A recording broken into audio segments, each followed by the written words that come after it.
This hearing will come to order. Today, as we meet here, we have nearly 300 young girls from Chibok in northern Nigeria that remain Boko Haram kidnapped victims. It has been 5 weeks since they were abducted. Every passing minute makes their successful rescue less likely, and we meet today to ensure that the United States is doing everything it can to assist in their rescue. Just yesterday, the House passed a resolution pressing for more aggressive action, and many around the world are just now hearing of Boko Haram. Sadly, though, for communities in northern Nigeria, they know the death and destruction that this group brings only too well, and they've known it for a number of years. They've known it for a number of years because as Boko Haram has spread, they have continued to burn schools. As of today, over 500 schools have been destroyed. Over 100 teachers have been killed. This morning, committee members had the chance to meet with Deborah Peter. Deborah, a young woman of just 15 years of age, is from Chibok, Nigeria, the same town where the recent abductions took place. Ms. Peters is seated in the front row. She is one of only 3 Boko Haram survivors in the United States. She courageously shared her traumatic experience at the hands of Boko Haram with us this morning. And her father and her brother, her father was a pastor, were executed in front of her eyes for not renouncing their Christian faith. The church, his church, was burned to the ground. We thank Deborah for being with us today. We thank her and her friends for traveling from rural Virginia to share her traumatic story in the hopes that the world will act. We are faced with 2 challenges in northern Nigeria. In the near term, seeing these girls rescued, and in the long term, rendering Boko Haram unable to threaten the region. This is a group that have killed thousands of Nigerians to date. And their loose title of the translation Boko Haram is Western Education is a Sin. Their mission is to carry out a war against those who educate or empower women. And the greatest sin to them is not treating women as chattel, which they do, or enslaving women, which they purport to justify, or selling women. No, the greatest sin to them is to be involved in educating or teaching young women how to read and write. And over time, this group, Boko Haram, has developed a vast arsenal of weapons. They are an al-Qaeda affiliate. They've sworn their allegiance to al-Qaeda. They have received training from al-Qaeda groups. They've built up their resources with that support. And this means greater terror for the people in northern Nigeria and greater challenges for Nigerian security forces. Unfortunately, these forces suffer unprofessional elements with poor morale. I have been in Nigeria several times. It is a struggle for the Nigerian military to cope with this threat. And that's led some to say that we should not get involved. But it tells me otherwise. It tells me that U.S. involvement is critical. U.S. forces are well positioned to advise and assist. We can advise and assist Nigerian forces in the search and the rescue of these girls. In this role, U.S. forces expertly trained to deal with hostage situations and in jungle environments and in tracking could help Nigerians with intelligence, planning, and logistics. And if some U.S. laws would hinder such assistance, the administration should use its waiver authority under these extraordinary circumstances. Why do we care? We care about Deborah, her friends and family. We care about a girl's right to an education. We care about human rights and religious liberty and the future of Africa's largest country, largest in population, largest economy. And we have direct security interests. Commanders at the Pentagon have stated that Boko Haram is, in their words, a threat to Western interests and one of the highest counterterrorism priorities in Africa. Pressure from this committee was critical in getting the State Department to designate Boko Haram as a foreign terrorist organization. Indeed, the administration made that announcement in this room under pressure from us on this committee. As many have noted, it shouldn't have taken so long. We want to hear from the State Department and the Pentagon witnesses on the strategy we now have in place. Boko Haram, with heavy weapons and grenade attacks, is waging a brutal war against schoolgirls carrying backpacks and books and pencils. We can't sit on the sidelines. And I'll now turn to the ranking member for his opening comments, Mr. Elliot Engel of New York. Thank you, Mr. Chairman, and thank you for holding this very timely hearing on Boko Haram. I'd like to thank our witnesses, Dr. Sewell and Ms. Dorey, for being here today. And, of course, I'd like to welcome Ms. Deborah Peter, a brave young survivor of a Boko Haram attack in 2011. She met with members of this committee earlier this morning to describe her harrowing experience. Deborah, we are all grateful for your courage and your commitment to seeing that these horrible abuses are stopped so that no other family goes through what your family has gone through. Thank you for your courage. We're all very, very proud of you. And I must also say that since I had the opportunity to meet with her privately, how proud any parent would be of having a daughter like Deborah. So thank you, Deborah. Mr. Chairman, Boko Haram is an Islamic extremist group increasingly active since 2010 that operates mainly in northern Nigeria. As we all know, one of Boko Haram's most recent atrocities took place on April 14th of this year. That day, nearly 300 schoolgirls were doing what young women and girls all over the world do every day, studying for tests, playing with friends, building a future for themselves. That day, Boko Haram, which roughly translates to Western education is forbidden, abducted these girls, tore them away from their families and their communities. Today, more than a month later, we still don't know where they are. Our thoughts are obviously with their families, and we pray that they are safely reunited as soon as possible. The United States and other international partners have offered assistance to bring the schoolgirls home, and we all hope those efforts will prove successful. I agree with Chairman Royce that we must do everything in our power to bring those girls home, and the United States can be very helpful in assisting this process.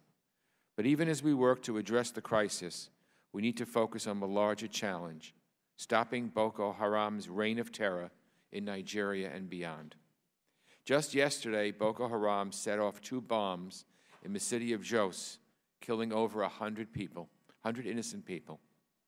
2 weeks ago, the group attacked a market in the town of Gambaru, killing more than 300 people. And back in 2011, in one of their most high-profile attacks, the terrorist group bombed the United Nations headquarters in Abuja, killing at least 21 people and injuring more than 120. You really have to be bold to attack a United Nations headquarters. So all told, Boko Haram has murdered more than 5,000 people over the last 4 years. Their victims are both Christians and Muslims, men, women, and children, and of course teachers. Before this brazen kidnapping, Boko Haram was virtually unknown around the world. As more of their violent history has come to light, the international community has reacted with shock, horror, and disbelief. But the sad reality is that Boko Haram is not new, and neither are their tactics. I think our witnesses can shed more light on the situation for us and for everyone following the plight of these young girls. How did Boko Haram emerge and grow into an extremist threat? What has allowed them to thrive as an organization? And what challenges does the U.S. face in working with Nigeria to disrupt and dismantle the group? Let me just say that contrary to some of the reporting I've seen, I know the difficulty in weakening Boko Haram has not been due to a lack of effort or an unwillingness to help.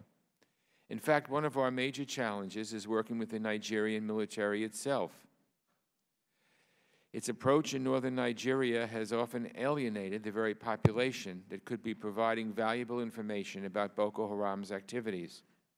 But instead of forming these relationships, unfortunately, the military has too often built a record of indiscriminate destruction themselves, theft of personal property, arbitrary arrests, indefinite detention, torture, and extrajudicial killing of civilians, much of this with impunity.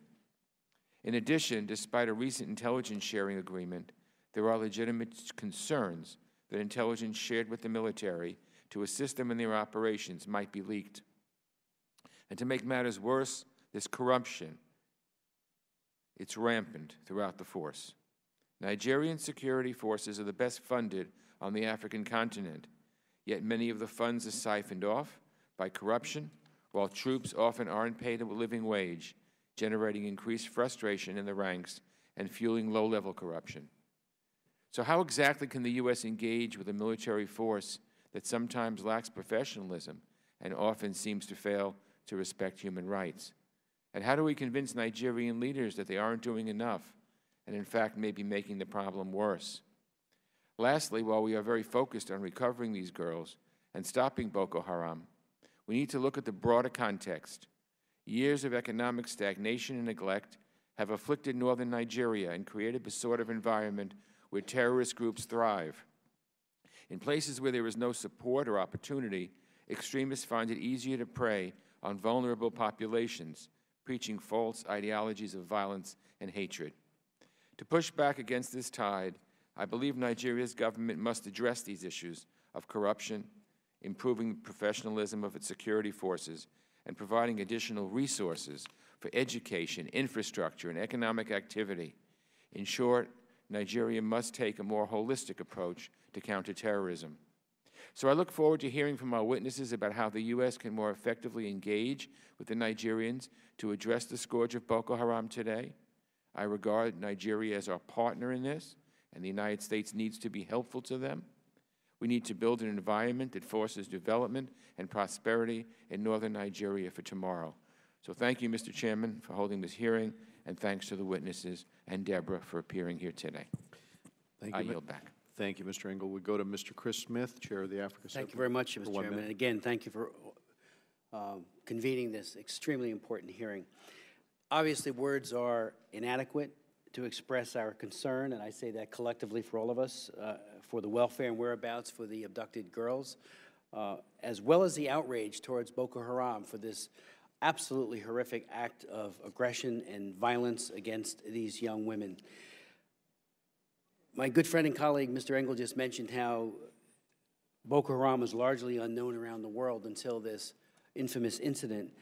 But not to Chairman Royce or Elliot Engel or Ranking Member Bass or me or any other member of this committee. We have been raising the concerns of Boko Haram for years, especially since 2011, when they seemed to transition into a more lethal stage with the bombing of the UN mission in Abuja, but also the very real problem of not being designated a foreign terrorist organization. I held 2 hearings on Boko Haram. Emmanuel Ogebe was at one of those hearings. Matter of fact, I went with him. He joined us in Jos and in Abuja.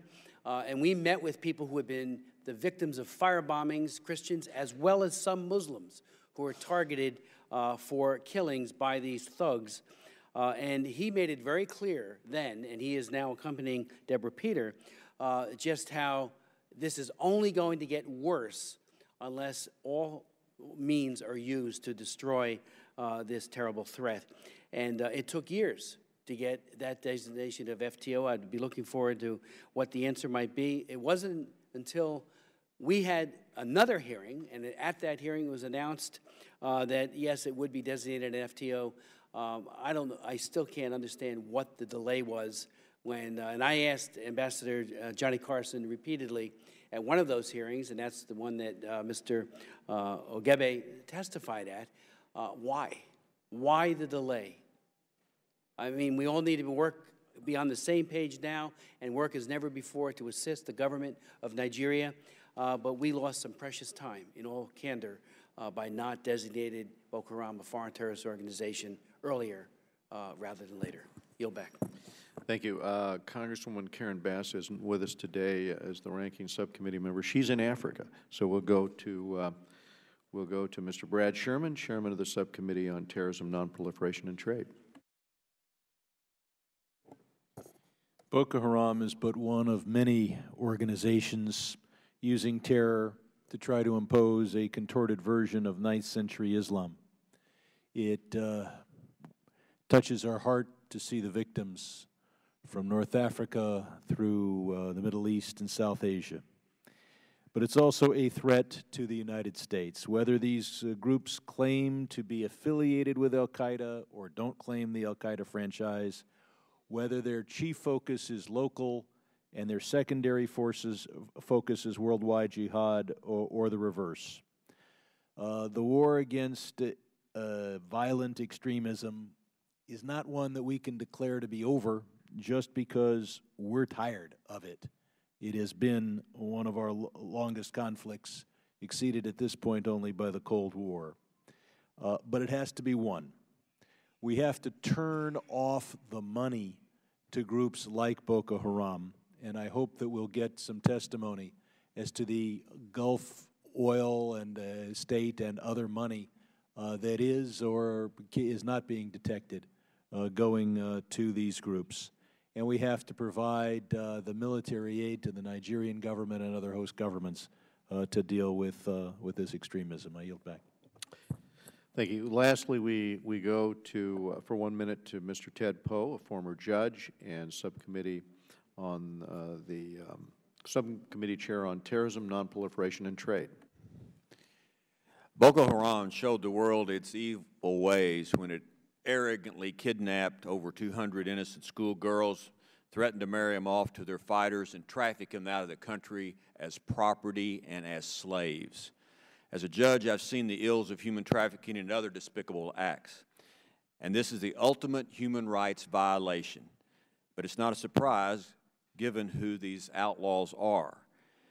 Unfortunately, the State Department did not want to designate Boko Haram as a foreign terrorist organization until 14 months after the FBI and other government organizations made their plea to designate the group. In fact, the State Department didn't make the announcement until the day before my subcommittee held a joint hearing with Mr. Smith's subcommittee on the threat of Boko Haram in mid-November of 2013. Interesting timing, wouldn't you think? We should have listed Boko Haram earlier. Instead, we worried about diplomatic relations. Nonsense rules the day. After fighting the FTO designation for so long, I'm curious how the State Department now has implemented the designation and what, if anything, we are doing to stop this foreign terrorist organization. Do we have a plan? What's the plan? I yield back. We are joined this morning by representatives of the Department of State and Department of Defense. We welcome them. Dr. Sewell, prior to being sworn in earlier this year as Undersecretary of State for Civilian Security, Democracy, and Human Rights, Dr. Sarah Sewell served as a senior lecturer in public policy at the John F. Kennedy School of Government at Harvard University. And Dr. Sewell also served as Deputy Assistant Secretary for Peacekeeping and Humanitarian Assistance at the Department of Defense from 1993 to 1996. Ms. Amanda Dorey is the Deputy Assistant Secretary of Defense for African Affairs in the Office of the Secretary of Defense. A career member of the Senior Executive Service, Ms. Dorey previously served as Deputy Assistant Secretary of Defense for Strategy. She is a recipient of the Presidential Rank Award for her work on the 2010 Quadrennial Defense Review. And without objection, the witness's full prepared statement will be made part of the record. Members will have 5 calendar days to submit any statements or questions to the witnesses or to submit any extraneous material for the record here. And we'll start with Dr. Sewell. If you would summarize your remarks and hold it to 5 minutes, and then afterwards we will go to questions. Dr. Sewell. There we go. Thank you, Chairman. Thank you. Make sure your microphone is on there, and also, without objection, I would like to include for the record Ms. Deborah Peters' testimony, which she recounted and gave us this morning. Members of this committee who met with her, we're going to make that part of the record, and thank you, Deborah, for that. All right, Dr. Sewell. Chairman Royce, Ranking Member Engel, and members of the committee, thank you for inviting me here today to discuss Nigeria's struggle against Boko Haram, one of the most lethal terrorist groups in Africa today. And thank you, Mr. Chairman, and the committee for your longtime leadership on African issues. Over a month ago, the world was outraged when Boko Haram kidnapped some 250 young women from a secondary school in Chibok, and the United States swiftly joined the effort to help the government of Nigeria safely recover the hostages. President Obama pledged our full support, and President Goodluck Jonathan readily accepted Secretary Kerry's offer of assistance. Today, in Nigeria's capital, Abuja, a robust multidisciplinary team from the United States government is working hand in hand with Nigerian counterparts and teams from half a dozen other countries, such as the United Kingdom and France.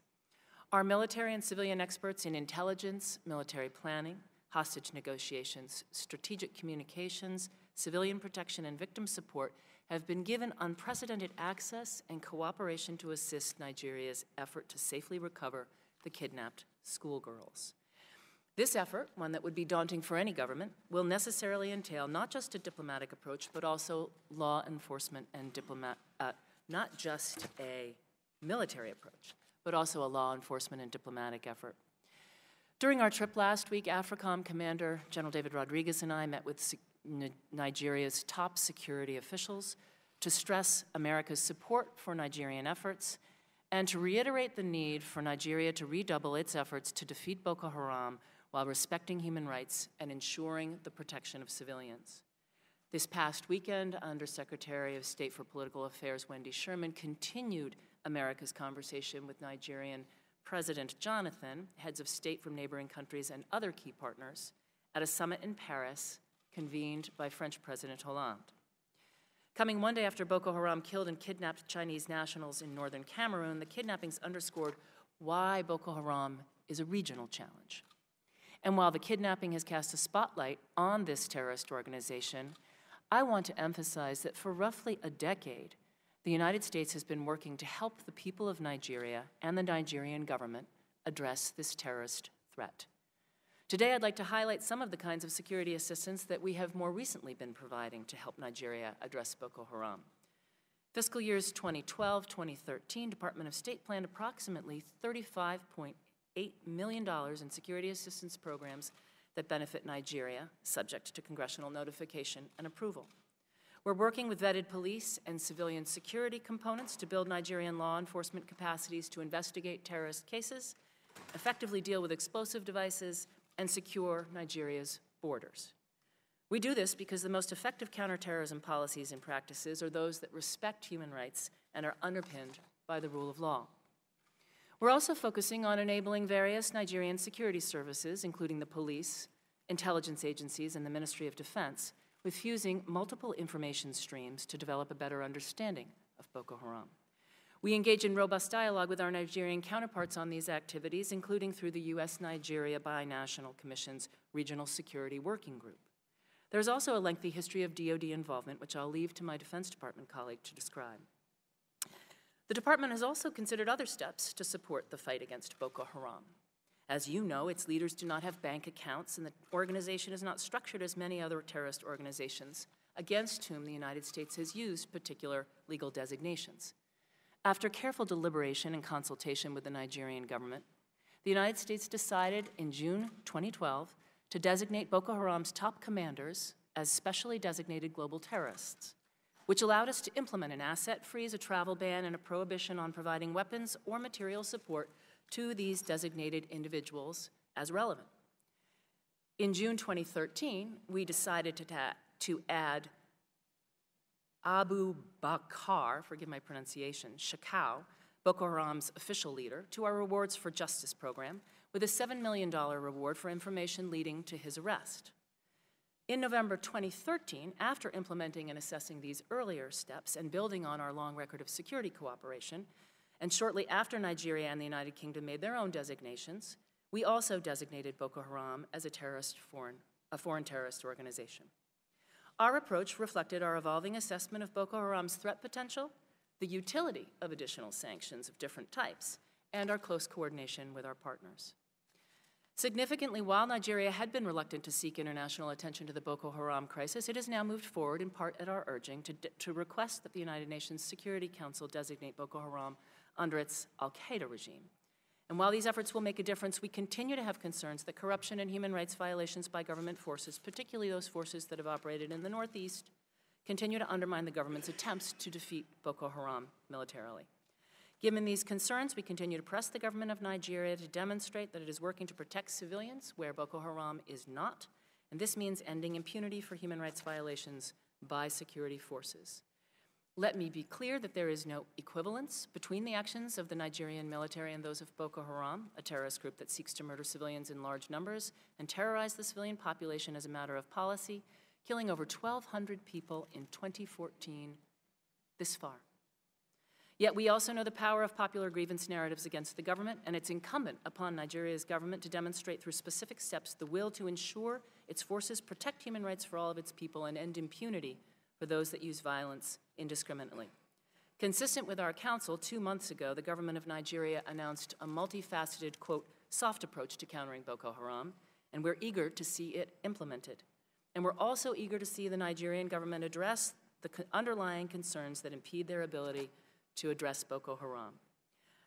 In closing, I will say that the State Department, like the American people, hopes very much to see the Nigerian schoolgirls reunited with their families soon. But we are also prepared for a long, tough fight to defeat Boko Haram and to help the Nigerian people realize the full potential and economic potential, political and economic potential of their great country. Thank you. Dr. Dory. Good morning, Chairman Royce, Ranking Member Engel, members of the committee. Thank you for calling us together to address the deeply disturbing abductions of more than 270 schoolgirls from northern Nigeria by the terrorist organization Boko Haram some 5 weeks ago. The global community has been horrified by this barbarous act. Within the context of the U.S. government response, the Department of Defense is taking action to help the Nigerian authorities' efforts to recover the girls safely and address the growing threat of Boko Haram. 16 DoD personnel from multiple locations have joined the multidisciplinary team of experts led by State Department at our embassy in Abuja. Their initial efforts have been to work with Nigerian security personnel to identify gaps and shortfalls and provide requested expertise and information, including the use of intelligence, surveillance, and reconnaissance support. We're also working closely with the UK, France, and other international partners in Abuja to coordinate multilateral actions. Our intent is to support Nigerian-led efforts to safely recover the girls and help catalyze greater efforts to secure the population of Nigeria from the menace of Boko Haram.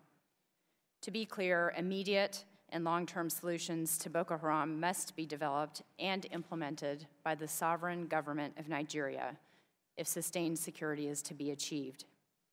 Extant in its current form since 2009, the Boko Haram threat has grown over the past several years, extending its geographic reach and increasing the sophistication and lethality of its attacks. Along with other U.S. departments and agencies, DoD has been engaging for some time with the government of Nigeria to help build its capacity to respond. Beginning in January 2011, we've used the State Department-led U.S.-Nigeria Binational Commission as our principal forum to tackle the challenge of enhancing counterinsurgency efforts while developing a civilian-centered approach to security that is comprehensive engaging law enforcement, border security, as well as the underlying contributors to instability, such as governance, education, health, and economic development. For its part, DoD is supporting the establishment of counter-IED and civil military operations capacity within the Nigerian Army as part of Nigeria's security doctrine. We've also supported the establishment of a national-level intelligence fusion capability to promote better information sharing among the various Nigerian national security entities. Most recently, in late April of this year, we began working with Nigeria's newly created counterterrorism-focused Ranger Battalion. As has been demonstrated recently, Boko Haram uses the lightly controlled borders between Nigeria and its neighbors for cross-border operations. Last week, France hosted a very timely summit at which heads of state from Nigeria, Chad, Cameroon, Benin, Niger, along with the US and UK, sought to improve regional collaboration.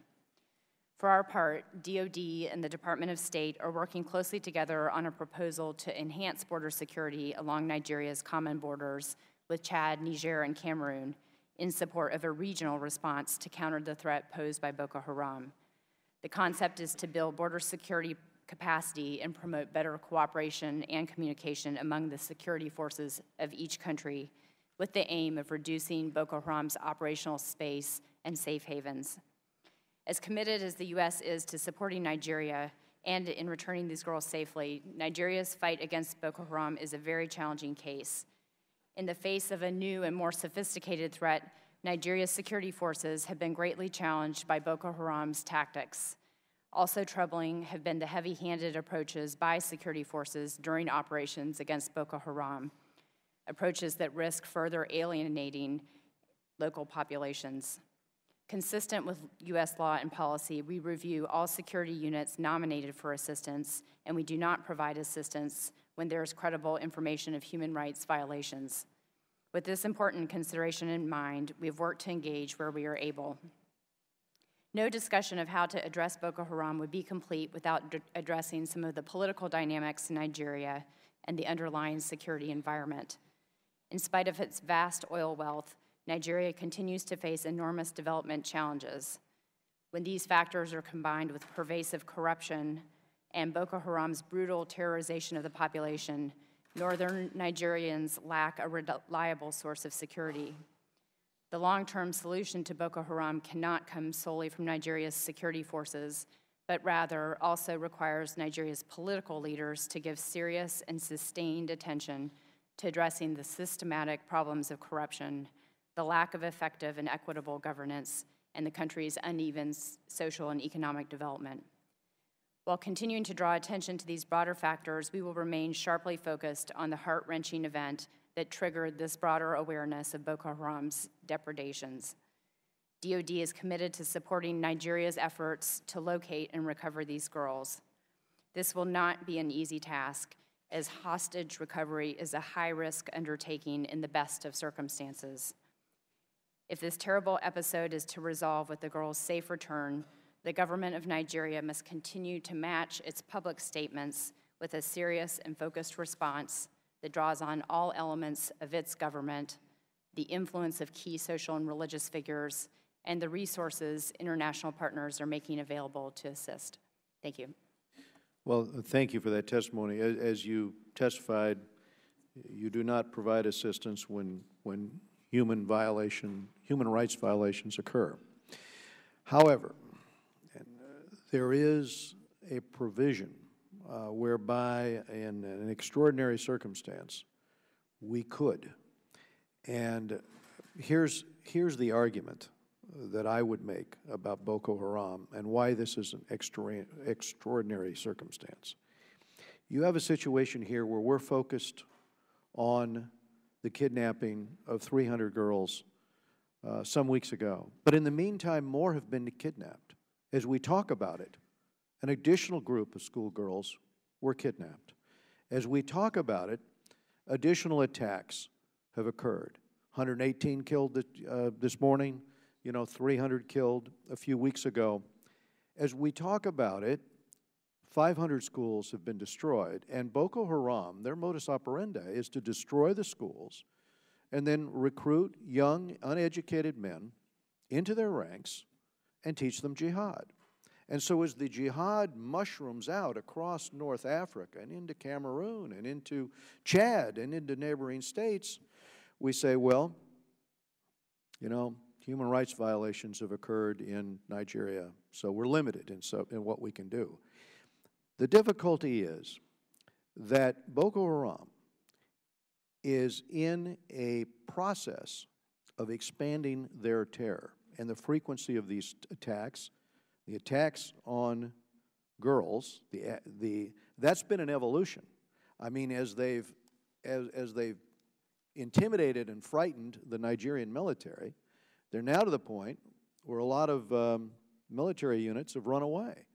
And so they can go in and take girls, and then, you know, they can turn them into concubines or sell them or you know, enslave them, because that's what they're actually doing. They're enslaving. And I would say that is an extraordinary circumstance that might necessitate the U.S. We have U.S. forces well positioned to advise and assist Nigerian forces in the search for these girls. And in this role, U.S. forces are trained to deal with hostage situations. Unfortunately, the Nigerian forces are not. They are trained to deal and track in jungle environments. They can advise and assist right up to the point of an attack. They don't have to be involved in the attack. But they could use those unique assets that the U.S. has in terms of our spy satellite capabilities and et cetera, in order to track and rescue these girls. This would be very similar to the mission that we have approved with respect to the Lord's Resistance Army. And for a number of years, if you think about it, how many years did it take us to galvanize some support against Joseph Kony? I think it was about 15 years of Joseph Kony marauding and kidnapping young boys and making child soldiers out of 12-year-old boys, and young girls and making them concubines. I think 15,000 was roughly the number of people he slaughtered before we finally put him on defense by authorizing U.S. forces to help track him. So now he's the one that's being tracked instead of the one tracking others, right? It used to be he would maraud, you know, he would take his band into Congo or northern Uganda or southern Sudan or Central African Republic and just create mayhem. But now at least he's on the run. Somebody said this morning, well, we haven't got him yet. No, we haven't caught him yet, but he is on the run. And there's little doubt that they're going to run him down. And it is a completely different situation than it was a couple of years ago when he was on the offensive. Now, you've got the same situation here. And frankly, we should do the same thing. For the sake of humanity, we should do the same thing. We should not allow this cancer to spread the way it is. And we heard from Deborah this morning, Deborah Peter, about the uncompromising position where they tell her father, you know, that he has to quit. He was a pastor. You know, they burned the church, they killed him, they killed her young brother, and now they've kidnapped her schoolmates. I think the time is at hand for the United States to help build the morale. Think about what this would mean to the Nigerian forces if we were willing to give them this assistance. You could ensure that the strategy for the rescue operation launched by them is very well planned. You could boost the morale and effectiveness of the Nigerian forces. And you could ensure that our intelligence, reconnaissance, surveillance assets are put to best use. So I would just ask for your response, if you could, to the observation. Is there any reason why we can't offer that waiver and treat this the same way we've treated going after Joseph Kony?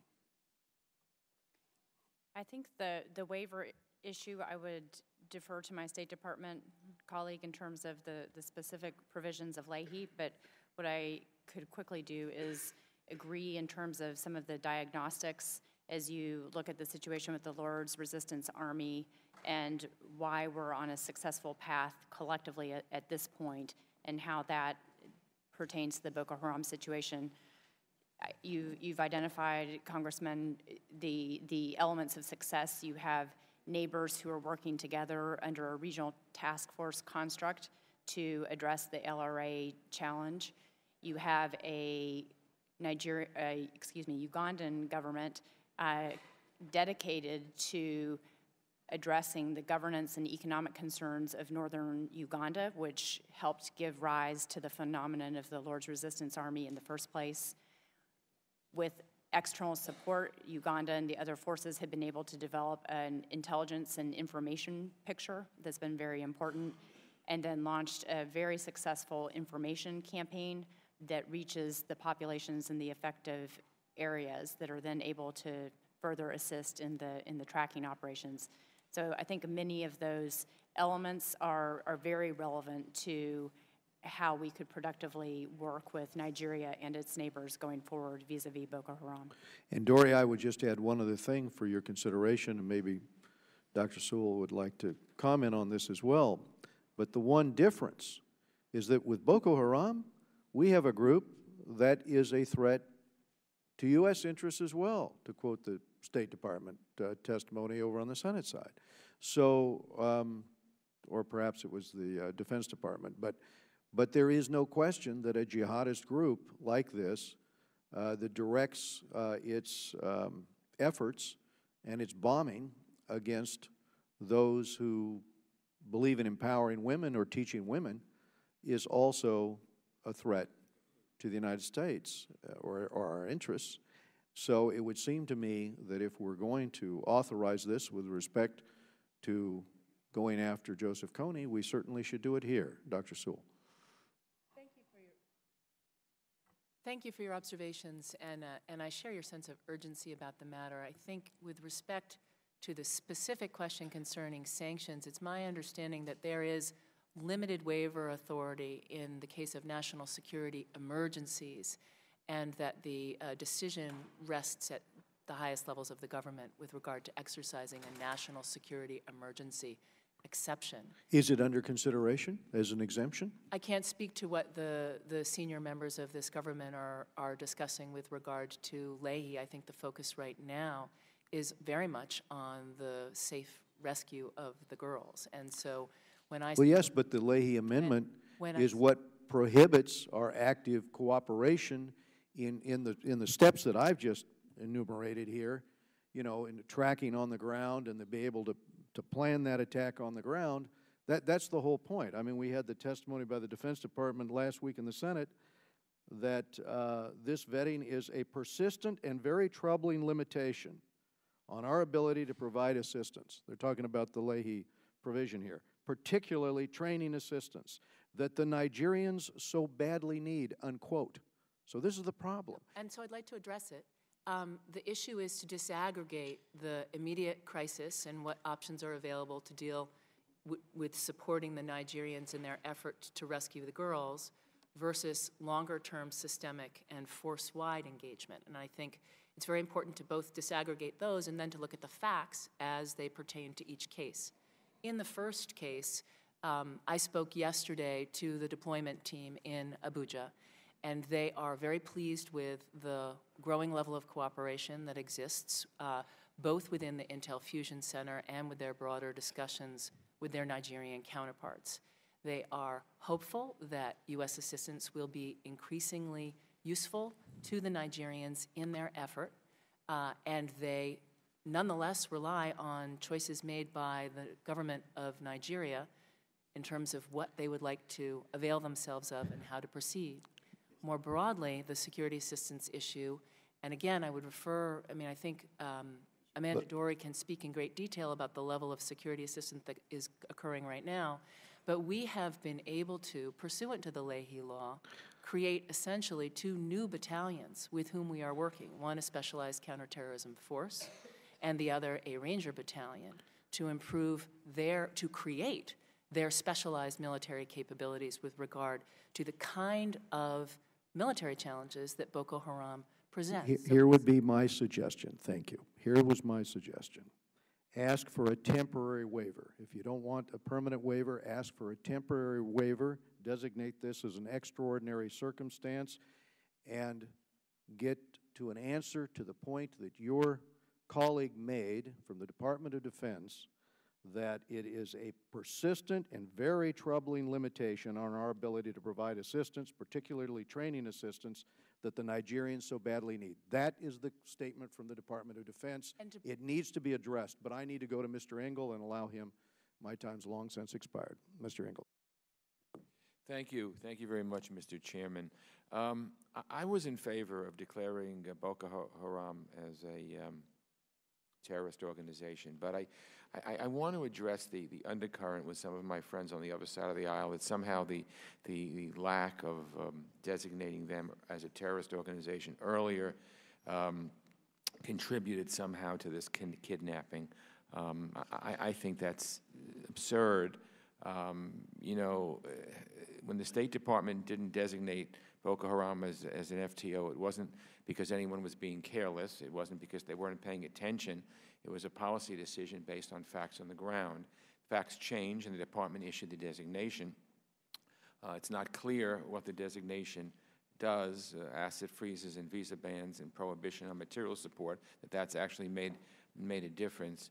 But, you know, designating Boko Haram as an FTO earlier would have helped the organization's fundraising and recruiting efforts. Organizations like Boko Haram aren't afraid of being branded terrorists by the U.S. They wear it as a badge of honor. I'm also told that the Nigerian government didn't want the designation. That's the reason the State Department didn't issue it. And in May of 2012, 25 leading experts on Nigeria wrote the State Department saying that an FTO designation for Boko Haram was a bad idea. And in 2012, the State Department did designate the top 3 leaders of Boko Haram as special designated nationals, which are terrorists, meaning that we could go after them and their network. And in fact, Secretary Clinton visited Nigeria in 2012 to consult with the Nigerian government on how we could work together. So while I have been in favor of declaring them as a terrorist organization, I don't think anyone can seriously think that if we had done it earlier, it would have somehow prevented this kidnapping. So I'd like either Dr. Sewell or Ms. Dory to comment on what I've just said.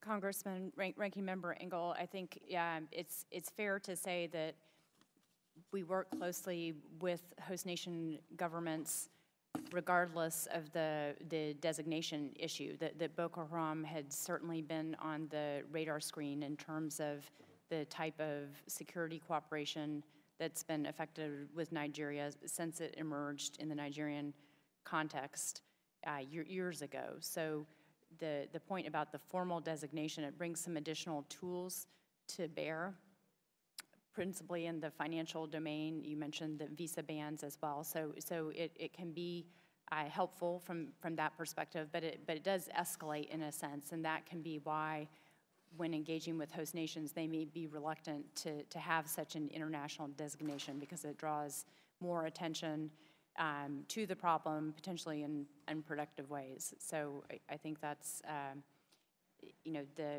making a linkage to at what point did the designation occur, and the practical engagement that's been underway with the Nigerians are really separate issues. I think the key point is the extent to which sanctions actually achieve their objectives. And I think one of the reasons why the administration decided in June 2012 to designate the 3 top commanders of Boko Haram as specially designated terrorists was because most of the tools that would be available against Boko Haram as an organization were then available to use against those 3 recognized leaders. The Rewards for Justice program was an additional effort to find ways to put pressure on the organization. And what fundamentally changed in the context of the FTO designation that followed both of those actions was the ability to take action against the group as opposed to its 3 top leaders. So I think it's in that context that it's very important to look at the evolution of U.S. actions, and the primary significance, I think, was in the June 2012 designation of the 3 Boko Haram top leaders as specially designated terrorists. Thank you. Thank you. Let me ask you both this. Given the enormous domestic and international attention following these kidnappings, has the Nigerian government, I said some of it in my opening remarks, and Ms. Dora, you mentioned as well, has the Nigerian government become more receptive to our messages, urging them to change their approach to Boko Haram, and what concrete things have they done to shift their strategy and their relationship with us?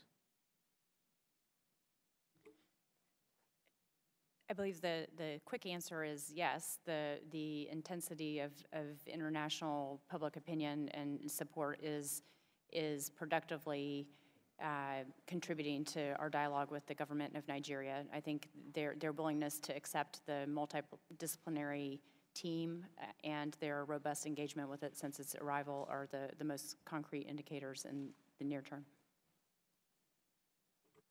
In my recent visit with AFRICOM Commander David Rodriguez, we stressed both of the points that you referenced, both the need to take rapid action to rescue the girls and the need to fundamentally rethink their approach to counterinsurgency. We talked a lot about the evolution of the U.S. approach to counterinsurgency and the ways in which it is critical to think of a holistic approach, the ways in which a careful approach to violence is absolutely vital for attaining the cooperation and therefore the intelligence from the local population, one of the main hindrances in the fight against Boko Haram thus far. And we also spoke frankly about our concerns about the inability of a seemingly very large defense budget to translate into the receipt of bullets and workable trucks at the level of the 7th Division in the Northeast. Does the State Department have an estimate of how many people the Nigerian security forces have killed over the last 4 years in northern Nigeria? We do not have an estimate, but I will tell you that given my own background as someone who urged the United States government to count civilian casualties during its counterinsurgency campaigns, this was an issue that I raised repeatedly with all 4 of the military officials with whom we met. And my strong advice to them was that they would be unable to evaluate and reform their efforts to protect civilians and to more directly avoid killing civilians by mistake unless they very carefully tracked those casualties. So it is my hope that going forward we will be able to see progress in that regard. The chairman and I agree on what we in the United States must do in order to help bring these girls back in terms of working with other countries and forces. Could you outline for us what are some of the operational challenges to finding and rescuing these girls? Thank you. The operational challenges are significant. You've seen some of the comparisons in terms of the vastness of the terrain in which the girls may be located.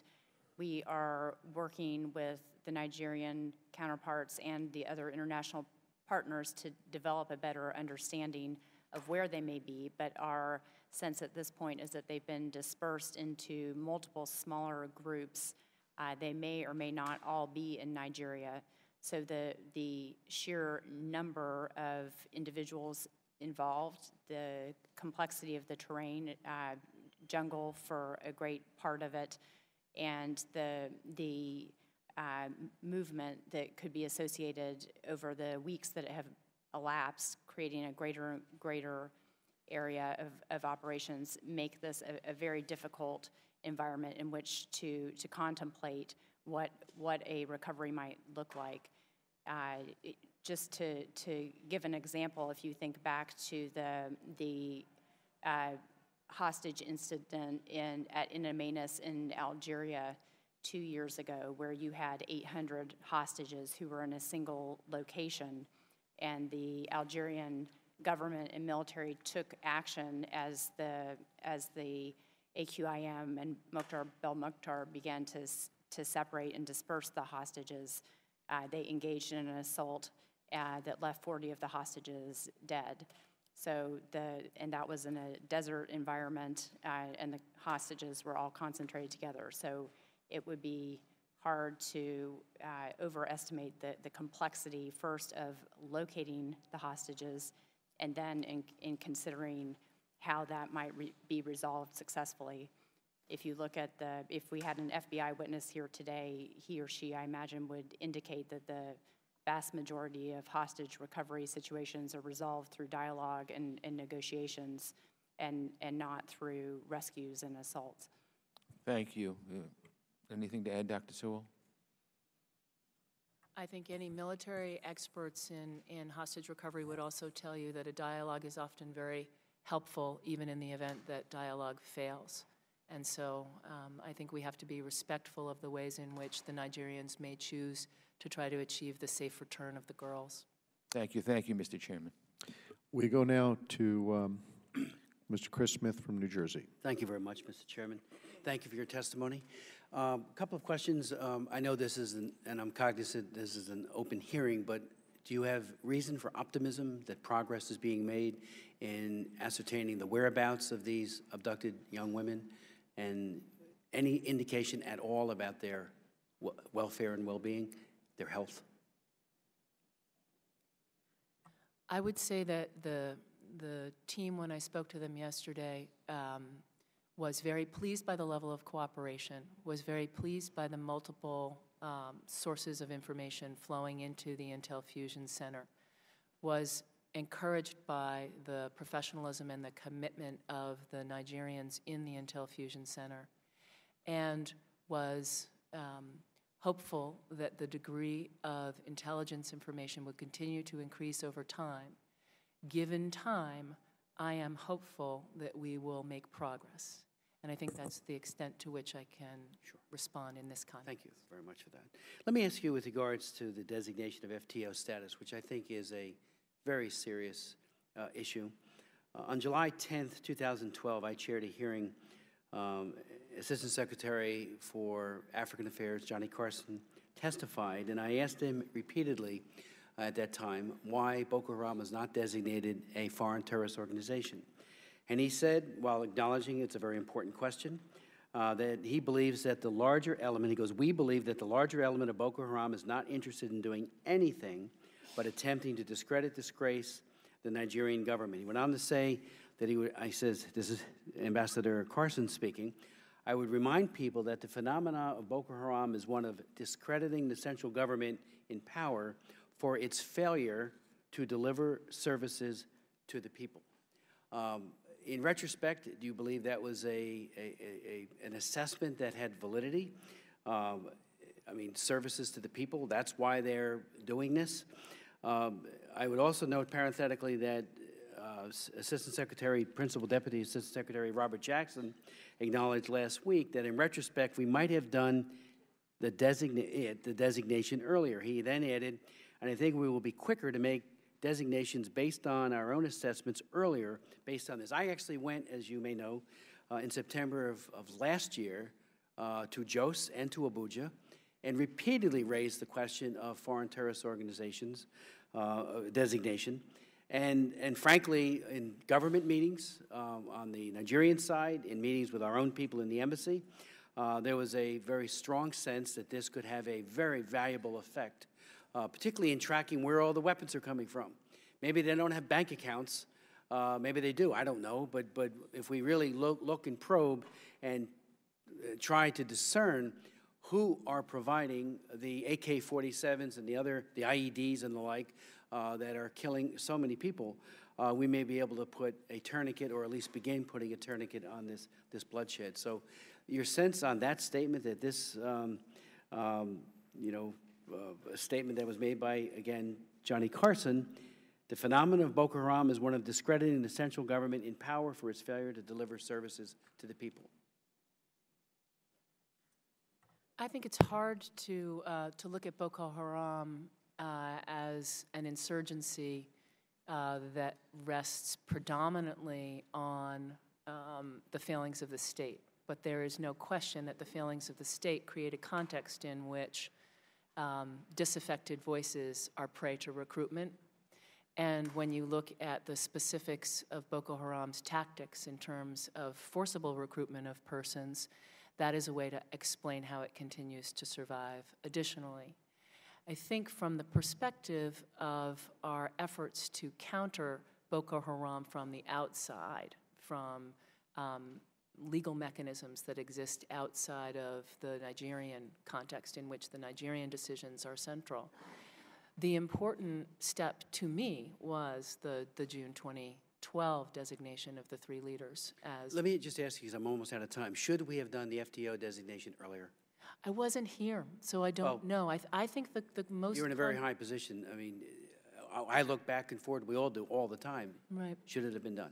Right. Well, I thank you for your leadership on this important issue, and it's clear that the committee played a very vital role in continuing to press the issue. I think the important thing is that the 3 leaders were designated in 2012, and the organization as a whole... I'm almost out of time. Just ask very quickly, how have there been attacks by Boko Haram against Americans?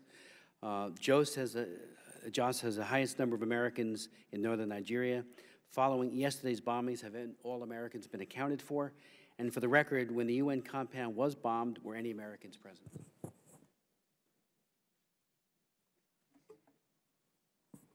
I'm not aware that there were Americans involved in the UN compound bombing, and I think in terms of Jos, we would have to check with the embassy to see if there's a full accounting of Americans. I'm not aware. You can get back to us then. Yeah. Mr. Brad Sherman of California. Thank you. Ms. Dory, perhaps you could give me a one-word answer. Boko Haram's got a lot of weapons. Are they mostly captured from the Nigerian military, purchased, or we don't know? If I could give slightly more than one word, it's a mixture in our understanding. They have resources as a result of kidnapping for ransom operations, so they're able to purchase to include... Are the weapons that we've seen them use or captured from their caches or stores the same weapons found in Nigerian military arsenals? Some of them are also captured from Nigerian security services or raids against arsenals, so it's a mix. Okay. Dr. Sewell, Mr. Maman Noor is a high-ranking member of Boko Haram. According to open sources, he may be a key link between that organization and certain AQ affiliates like Al-Shabaab. May have been behind the 2011 UN bombing. Should we be designating this individual as a specially designated global terrorist? I don't know the answer off the top, and I'll have to look into that and get back to you. I simply can't answer it right now. I apologize. There are lots of reports in the press that the Nigerian military knew hours in advance of this attack. Do either of you have any information that would either confirm or discredit beyond what we've all read in the newspapers? I'm familiar with the press reports, but don't have additional information either way. Okay. Dr. Sewell, I'm trying to understand the attitude of the Nigerian government. It's acting as if it's almost disturbed that the whole world is now focused on Boko Haram. Can you explain why the Nigerian government wasn't pressing us to designate this Boko Haram as a terrorist organization, and wasn't doing more to bring in international support in its efforts against this terrorist organization? Well, I'm not sure I can really speak for the Nigerian government, but I can share with you, Congressman, my impressions based on the conversations that we had in our recent visit. And so I think the Nigerian government believes that it has heard the message about the need to change the way it does its business. It believes it has taken a more offensive approach in recent months, and it has expressed the belief that the more recent rounds of bombings have been the efforts by a desperate group to gain attention. I think that the Nigerian view about international attention was misguided in some ways along the same lines that I have heard commentary in the U.S. public discourse, which is to say that the world ignored Nigeria and is now only now focusing on Nigeria with the kidnapping of the schoolgirls. And so I found myself reiterating the decade-long security cooperation assistance that we had had and the messages that we had been sending them about corruption, about the comportment and accountability of their forces. And I'll point out, we would have designated Boko Haram earlier had we not, I think, correctly taken into consideration the views of the Nigerian government. It's just I'm confounded as to why the Nigerian government wasn't pushing us forward, why they were pulling us back. We have designated certain individuals. We've designated the entire organization. The view I have of Boko Haram is that of all of the Islamic extremist organizations, they're the ones that are most in the jungle, least likely to have bank accounts, etc. Have we successfully frozen any of the individual assets of the specially designated global terrorists, frozen any of the assets, or been successful in going after Boko Haram? A lot of discussion here is why didn't we do it sooner, but we did do it over 6 months ago. And if they're really an in-the-bush organization, that would have very little effect on them, a great effect on us psychologically, because we like to feel like we've done something, like we indict Chinese military officers because they're engaged in hacking. But other than making us feel better, what have we been able to accomplish with all these designations? I would need to refer you to my colleagues in other agencies to speak to the specifics of the enforcement actions pursuant to the sanctions designation, and perhaps in the hearing But you're not aware of anything that the designations of certain individuals as specially designated global terrorists, nor the designation of Boko Haram as a terrorist organization. There isn't to your knowledge, there isn't a particular bank account, a particular intercepted or prevented fundraising effort, no tangible effect of 6 months of, or well more than 6 months of such designations. Unfortunately, I really need to refer you to the colleagues that do the enforcement. I'm just not in a position to answer the question. I apologize. I yield back.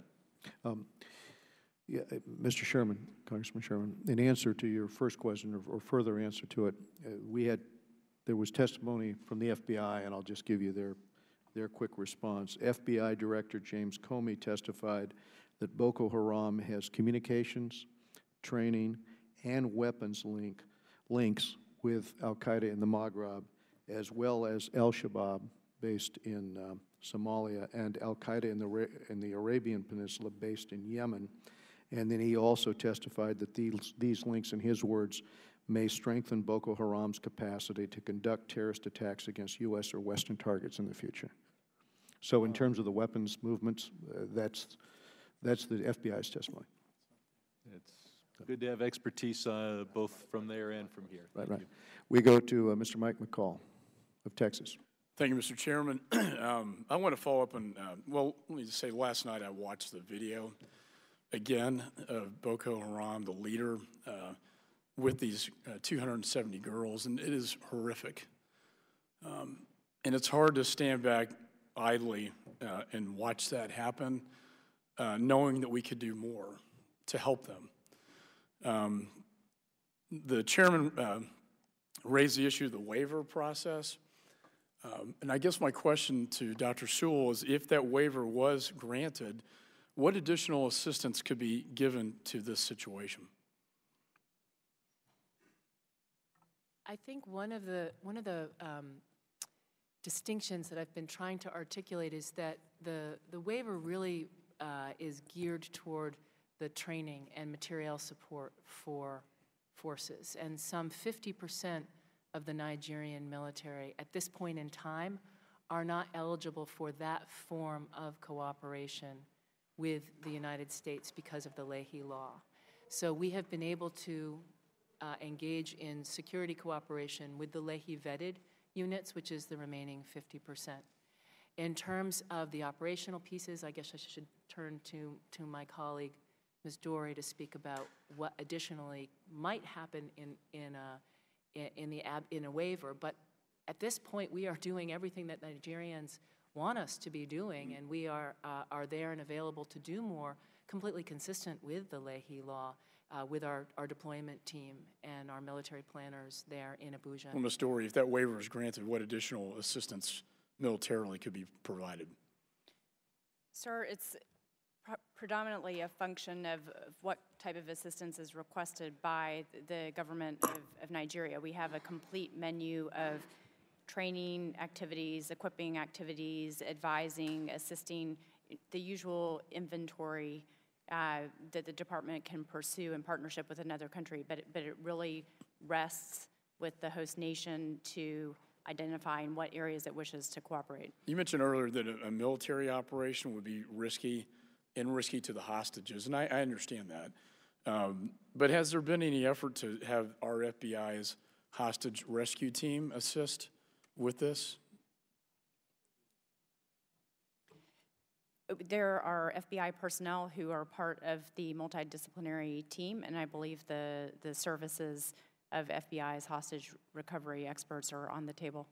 Well, I would hope so. I mean, this is I would hope the answer is yes to that question. I think they could be very valuable in this situation. I chair the Homeland Security Committee. In 2011, we released a report entitled Boko Haram, Emerging Threat to the Homeland. We asked that they be designated as an FTO back then because it would support U.S. intelligence in their effort to curb financing, to isolate it internationally, heighten public awareness, and signal to other governments that the threat is serious. In September 2013, we issued a follow-up report, Boko Haram, the growing threat to the homeland, again, asking that the designation take place. Members of Congress additionally made that request.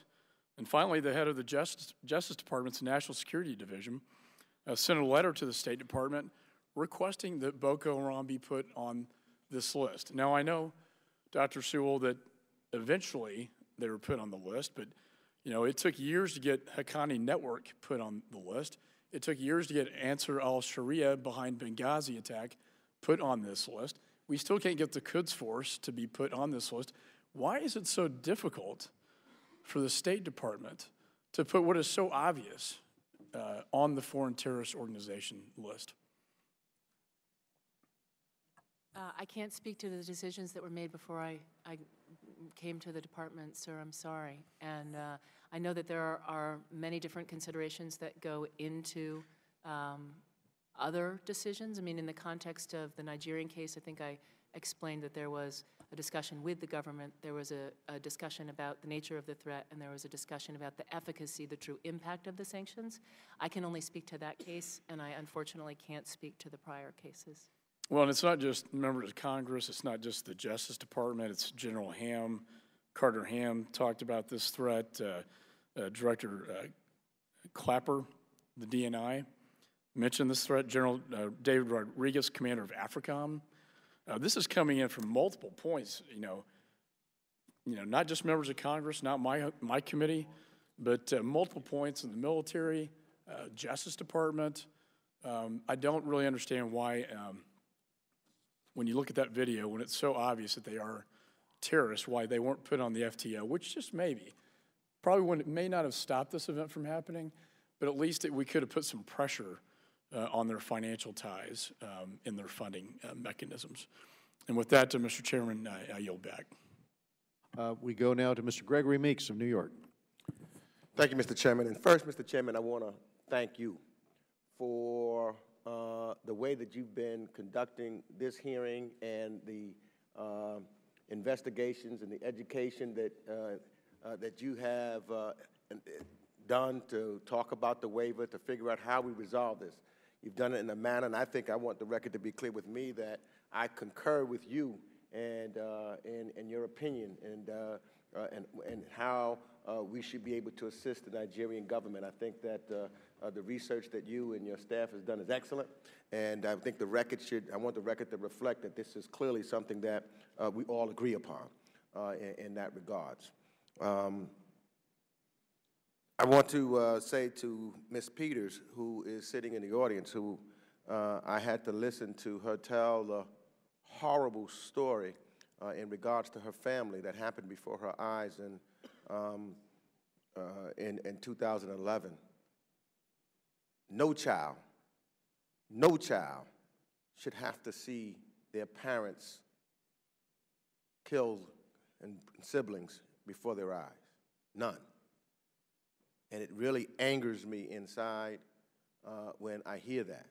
And when you hear and see this group, Boko Haram, who now has kidnapped these 200 girls, but has killed boys, destroyed churches, taken away hope,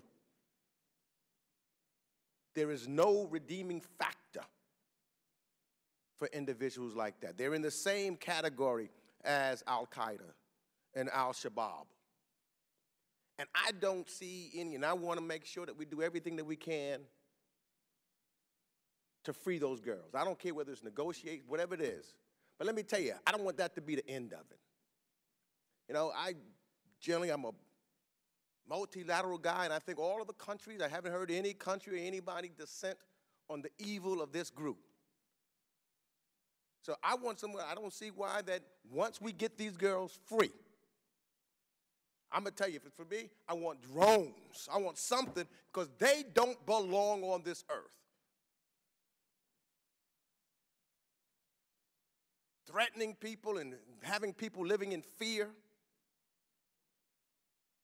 This is something that I see that this world, not just this nation, but other nations all across are coming together to say, we're going to stop this. And we need to do it. We need to do it in Nigeria. We need to do it in Syria, in Pakistan, in Somalia, wherever Al-Shabaab, wherever these individuals are. And then we've got to do more than that. Because the attacks with these girls, over 200 schoolgirls in northern Nigeria, we talked about, and it's a global outcry to keep children safe in schools and protect their right to education. But unfortunately, we are all too aware of these same groups, extremist groups, that are doing the same thing. So I'm wondering whether or not there is a plan to ensure that children, all children, especially those in conflicted areas, are protected and have access to quality education. I know you can't answer that question, but I'm just upset right now. I wish I could think rationally as the chairman does and has done. That's why I think that it's a good thing that he's doing, because you need rational thinkers at a time like this and not having emotion taking over as it's doing with me. But I'm just listening to Ms. Peters' story has made me that I can't, do what the chairman has done. So I thank God that the chairman is doing what he is doing right now. But it seems to me that I've got, like Ms. Peters, same year, 15, 14-year-old daughter, who's asking me about this scenario and what are we doing and what should we do? And, so when I'm thinking that, I can't think rational. Tell me why we should, Ms. Siebel. First, Congressman Meeks, I want to tell you that I can be every bit as irrational as you are on this issue. I don't think there's a single American that doesn't detest Boko Haram from the bottom of their hearts. I have 4 daughters. I have 3 17-year-old daughters, and I have 1 12-year-old daughter. And when I left them to go to Nigeria, you can imagine how heavily they weighed on my heart. And when I met with the activists that had been protesting the government's response to the crisis, when I called the principal of the school to express Americans' support for her and for bringing the girls back safely, I was able to give voice to the emotion that I think we all feel in the context of this immediate crisis. At the same time, it's abundantly clear that if we are to move to address Boko Haram as an enduring threat beyond the question of these 200+ schoolgirls, that the Nigerian government itself has to make changes. It has to address corruption. It has to address the excessive use of violence. There are ways we can support them in those efforts.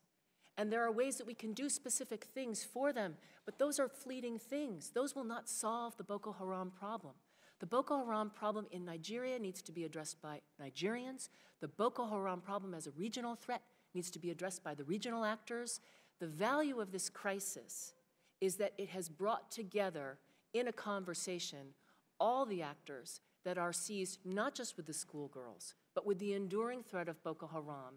And this moment offers the hope that we will coordinate the assistance and focus the efforts to address the underlying problems here, which are this scourge of Boko Haram.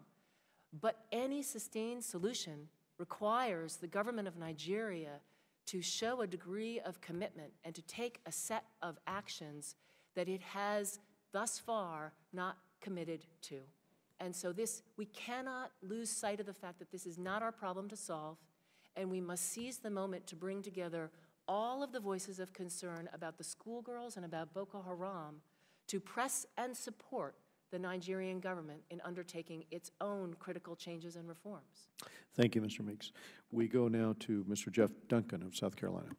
Well, thank you, Mr. Chairman, and I'll thank Mr. Meeks for his passion on this issue.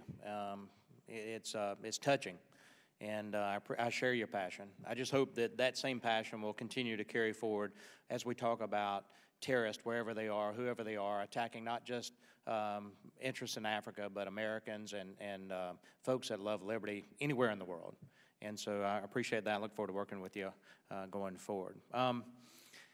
Listening to Ms. Peters' story and thinking about Christians in general, her father was a pastor, her brother could have grown up to be a pastor, is what the terrorists thought. So the question I have for you, Ms. Sewell, do you think Christians are specifically targeted in the Boko Haram attacks?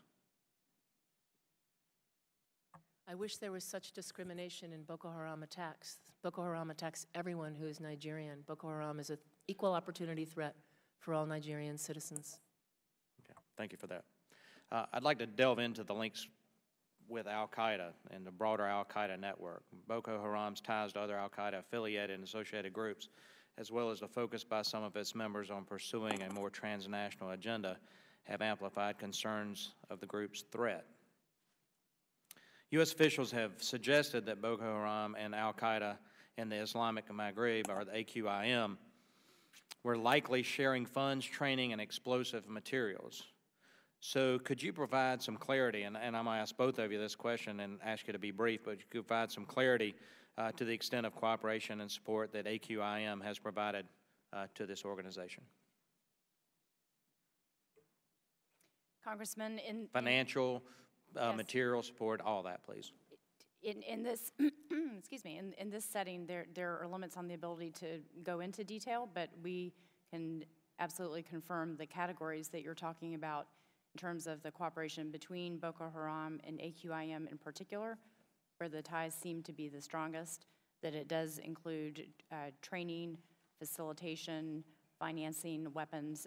That's the type of influence and material that is being traded back and forth between AQIM and Boko Haram. Boko Haram also has sought linkages with some of the other AQ affiliates, as was discussed earlier. The intensity of those linkages is less clear, but there is an all-member briefing tomorrow, at which I think a classified briefing tomorrow, where we could get into some of those details. Ms. Sewell, question that just came to mind. What's the State Department, the FBI, Treasury doing to track the money? Do we have folks on the ground working with the financial institutions in and around Nigeria and Africa in general to trace this money, to make sure that we know the sources, whether there are any al-Qaeda links? Can you tell me what we're doing in that regard, if anything? Congressman, I wish I could. I don't have the details on that, but I would be happy to go back to the other agencies and to the specific elements of the State Department that might be involved in this and get you a more fulsome answer. Okay, I appreciate that. And the other thing is, can you answer the question about the extent of the cooperation that you know of between Boko Haram and al-Qaeda affiliates? Our understanding. Material support, financial, anything you might be able to add. Our understanding is that there is intermittent support, as much as Deputy Assistant Secretary of Defense Dory described. Are we connecting those dots within the State Department? Sir, the State Department is always working hard to connect the dots. Have any of the Nigerians who have been prosecuted in U.S. courts in recent years for providing material support to terrorist groups such as AQAP had any links to the Boko Haram group? Do you know of any connections? I don't, but again, I am not fully briefed to answer that question to 100% of certainty, and so I would have to take it for the record also. Okay, last question before my time runs out. Have we identified individuals within Boko Haram and put them on the terrorist watch list to make sure that they don't infiltrate the United States of America? Do we know who these leaders are? Members of this terrorist organization, have we put them on the list and make sure that they're not going to infiltrate the United States of America? I would be surprised if we hadn't, given that they've been designated as specially designated terrorists themselves, but that is a DHS function, and so I can check on that and get back to you as well. Thank you so much. Mr. Chairman, I yield back. Thank you. We go now to Mr. David Cicilline of Rhode Island. Thank you, Mr. Chairman, and thank you for this hearing, and thank you for your sensitivity in bringing Deborah Peter to us for our conversation earlier before this hearing. And it has been a tremendous honor to meet with her and to see her extraordinary courage, and horrifying to hear the story of how she and her family were so brutalized by Boko Haram. And I know that every member of this committee is committed to doing everything we can to hold these individuals accountable and to rescue these girls. So thank you for being with us today, Deborah. When you look at the information we've learned about the impact of this terrorist organization, in addition to more than 4,000 people having been killed in Boko Haram-related violence, the UN and Nigerian officials report that more than 6 million Nigerians have been affected and more than 300,000 Nigerians have been displaced. So I think it's really important for us to understand, and for the world to understand, the significant impact of this terrorist organization. So my first question to either Dr. Sula or Ms. Dory is, do we have a sense of where Boko Haram gets its resources, its weaponry, and its financial support? Excuse me, Congressman. I think I've briefly touched on this already, but it's a variety of sources in terms of their access to finances and equipment. Some of it comes from their activities in Nigeria, whether it is stealing resources, food, equipment from local populations, whether it's taking them from the military and other security services in the course of attacks. You may be familiar with an incident where they destroyed aircraft at a Nigerian Air Force base, for example. So that's one source. They also, through kidnapping for ransom schemes, have financial resources at their disposal, so they're able to purchase weapons and supplies on the open market, and there's a connection into the Libyan arms markets in that regard.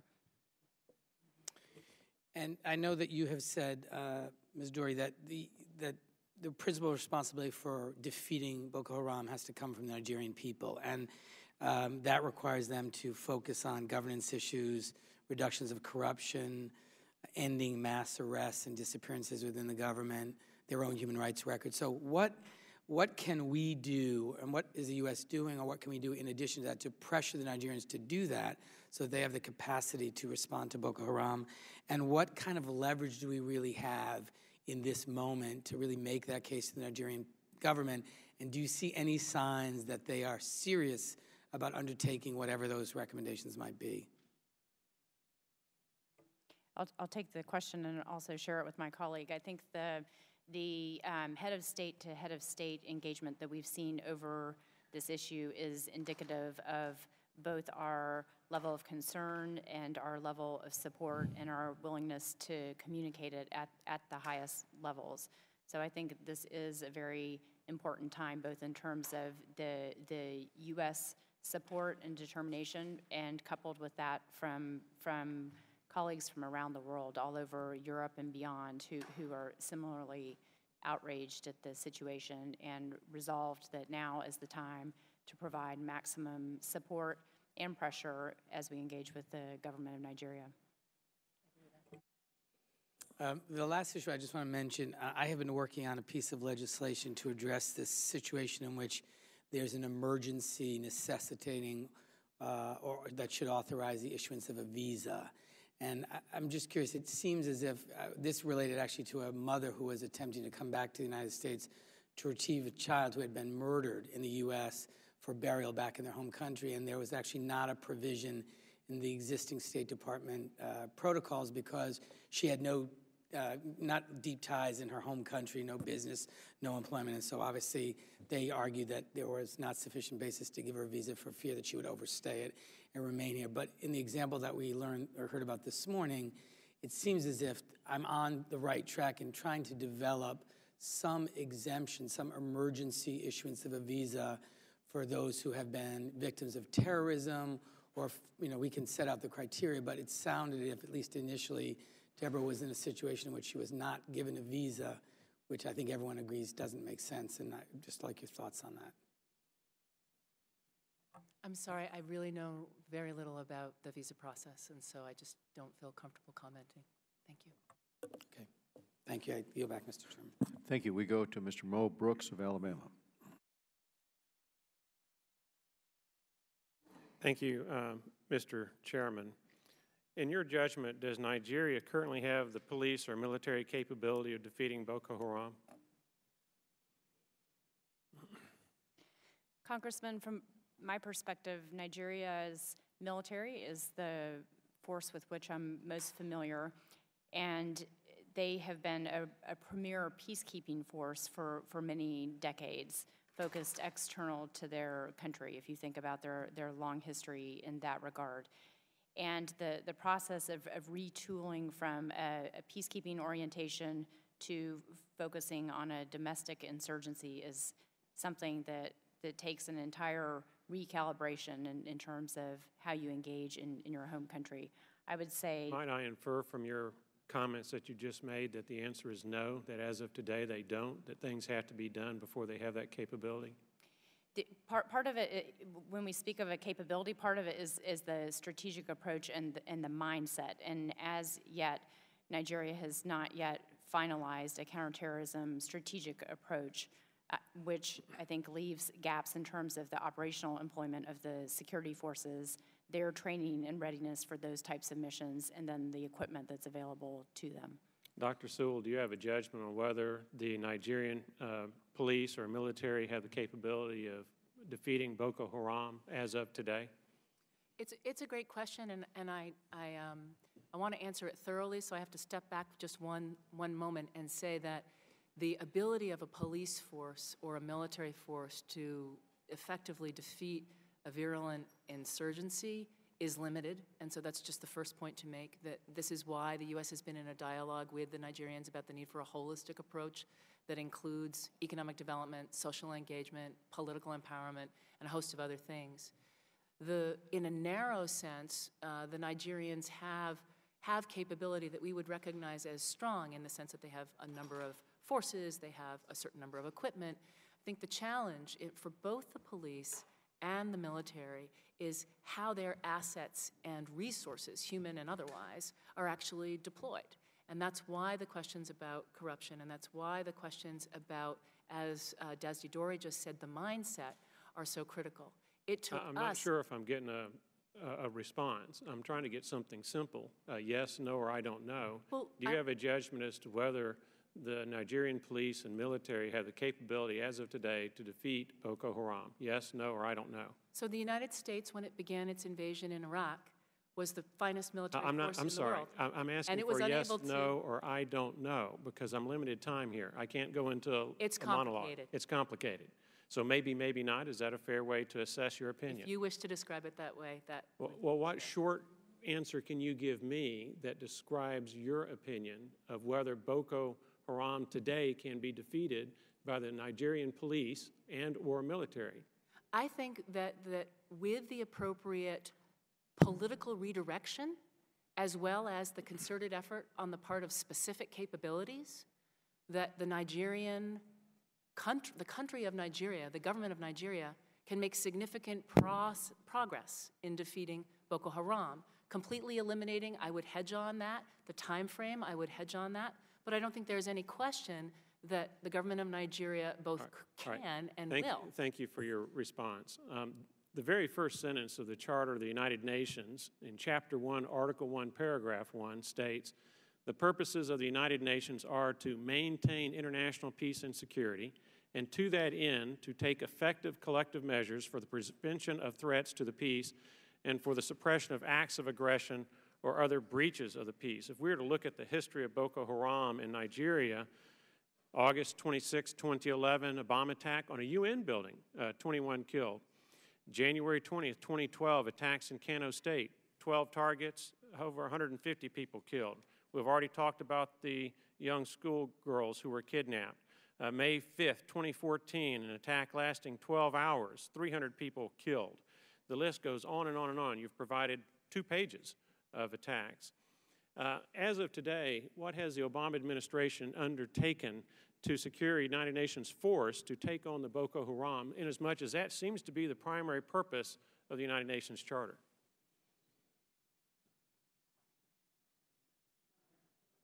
So the United Nations Charter, as you know, is based on the concept of sovereignty. And so typically when there is an insurgency within a government, the government is expected to address the security threat and is free to seek assistance. Terrorism has typically been treated in a slightly different venue. Boko Haram has elements of both. And so I think that it is certainly that there are a variety of ways in which the international community can respond to what is increasingly recognized as a regional Again, I don't threat. think you're responding to my question. My question was, what has the Obama administration done to request the kind of support from the United Nations that we would need to eliminate Boko Haram's influence in Nigeria and Central Africa, inasmuch as that is the primary purpose of the United Nations? I don't think how we can be any clearer when the United Nations says, and its charter is supposed to take effective collective measures for the prevention of threats to the peace and for the suppression of acts of aggression. So what has the Obama administration done to invoke the United Nations Charter to get the United Nations to do their job? Right now, the way the Obama administration has interacted with the United Nations on the question of Boko Haram is to encourage the Nigerian government to designate Boko Haram pursuant to the Al-Qaeda list. What the United States and the Obama administration has been doing since President Obama has been in power is working to strengthen Nigeria's capacity to defeat Boko Haram. So we've been very actively engaged in this. This engagement began before the Obama administration. And ultimately, the Nigerian government has great progress that it can make to defeat Boko Haram. It needs to decide and commit itself to do that in ways that are similar to those learning curves that we, the United States, have had to take in defeating. Thank you, Mr. Chairman, for indulging. Thank you. We go to Jerry Connolly of Virginia. Thank you, Mr. Chairman. Here we go again. So, Dr. Sewell, clearly it's the fault of the Obama administration that these young girls were kidnapped. Is that true? No. Someone in the administration embedded with Boko Haram? Do you really want me to answer the question? Yes, ma'am. No, sir. No. Conspiracy to turn a blind eye to the activities of Boko Haram? No, sir. Changing talking points to make sure that somehow the administration was protected, even at the expense of innocent victims of Boko Haram? No, sir. Dilatory tactics by the administration to prevent effective action by the United Nations, well known, I might say to my friend from Alabama, for its effective actions. So we were engaged in some kind of activity in New York to slow it down and not designate them in a timely fashion or coordinate international reaction to the unspeakable outrage of the kidnapping of these young women.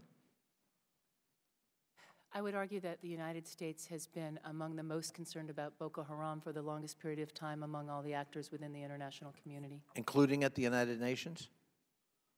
It's been a concern of American officials for some time, as evidenced by our significant both personnel and financial investments in enhancing Nigerian Including capacity. at the United Nations? including at the United Nations insofar as we have been supporting Nigeria's efforts to designate the country, Thank you. the terrorist organization. So I guess from your testimony, there's no evidence whatsoever of anything other than an administration deeply concerned and doing everything in its power to try to assist the international community and the government of Nigeria, and when necessary, to prod the government of Nigeria to try to take effective action to defang Boko Haram and to release these young women. Is that correct? It is a high priority of the United States government. We have been consistent in our efforts, yes. It just strikes me as something not worthy of the Congress when we actually continue to fall into a false narrative to try to make partisan political points when we're trying to do foreign policy. There used to be a time, it was actually a Republican who pronounced the philosophy that our differences, partisan differences, ended at the water's edge for the sake of the country. And it just seems to me something deplorable that any of us would yield to the temptation, no one here, of course, to try to make political points off of this kind of tragedy, and to hold the president and his administration somehow responsible for every event, especially every unsavory or tragic event that occurs around the world, is simply nonsensical. It may play well on certain networks with certain pundits, but it's not worthy of a great country, and it's not worthy of this Congress. Why can't we come together to try to support a cohesive policy to effectuate the goal, which is to lessen and dismantle the Boko Haram and to release safely these young women to their families and try to prevent that kind of kidnapping activity from ever recurring again? Isn't that really the goal of the United States government, Dr. Sewell, Ms. Dorey?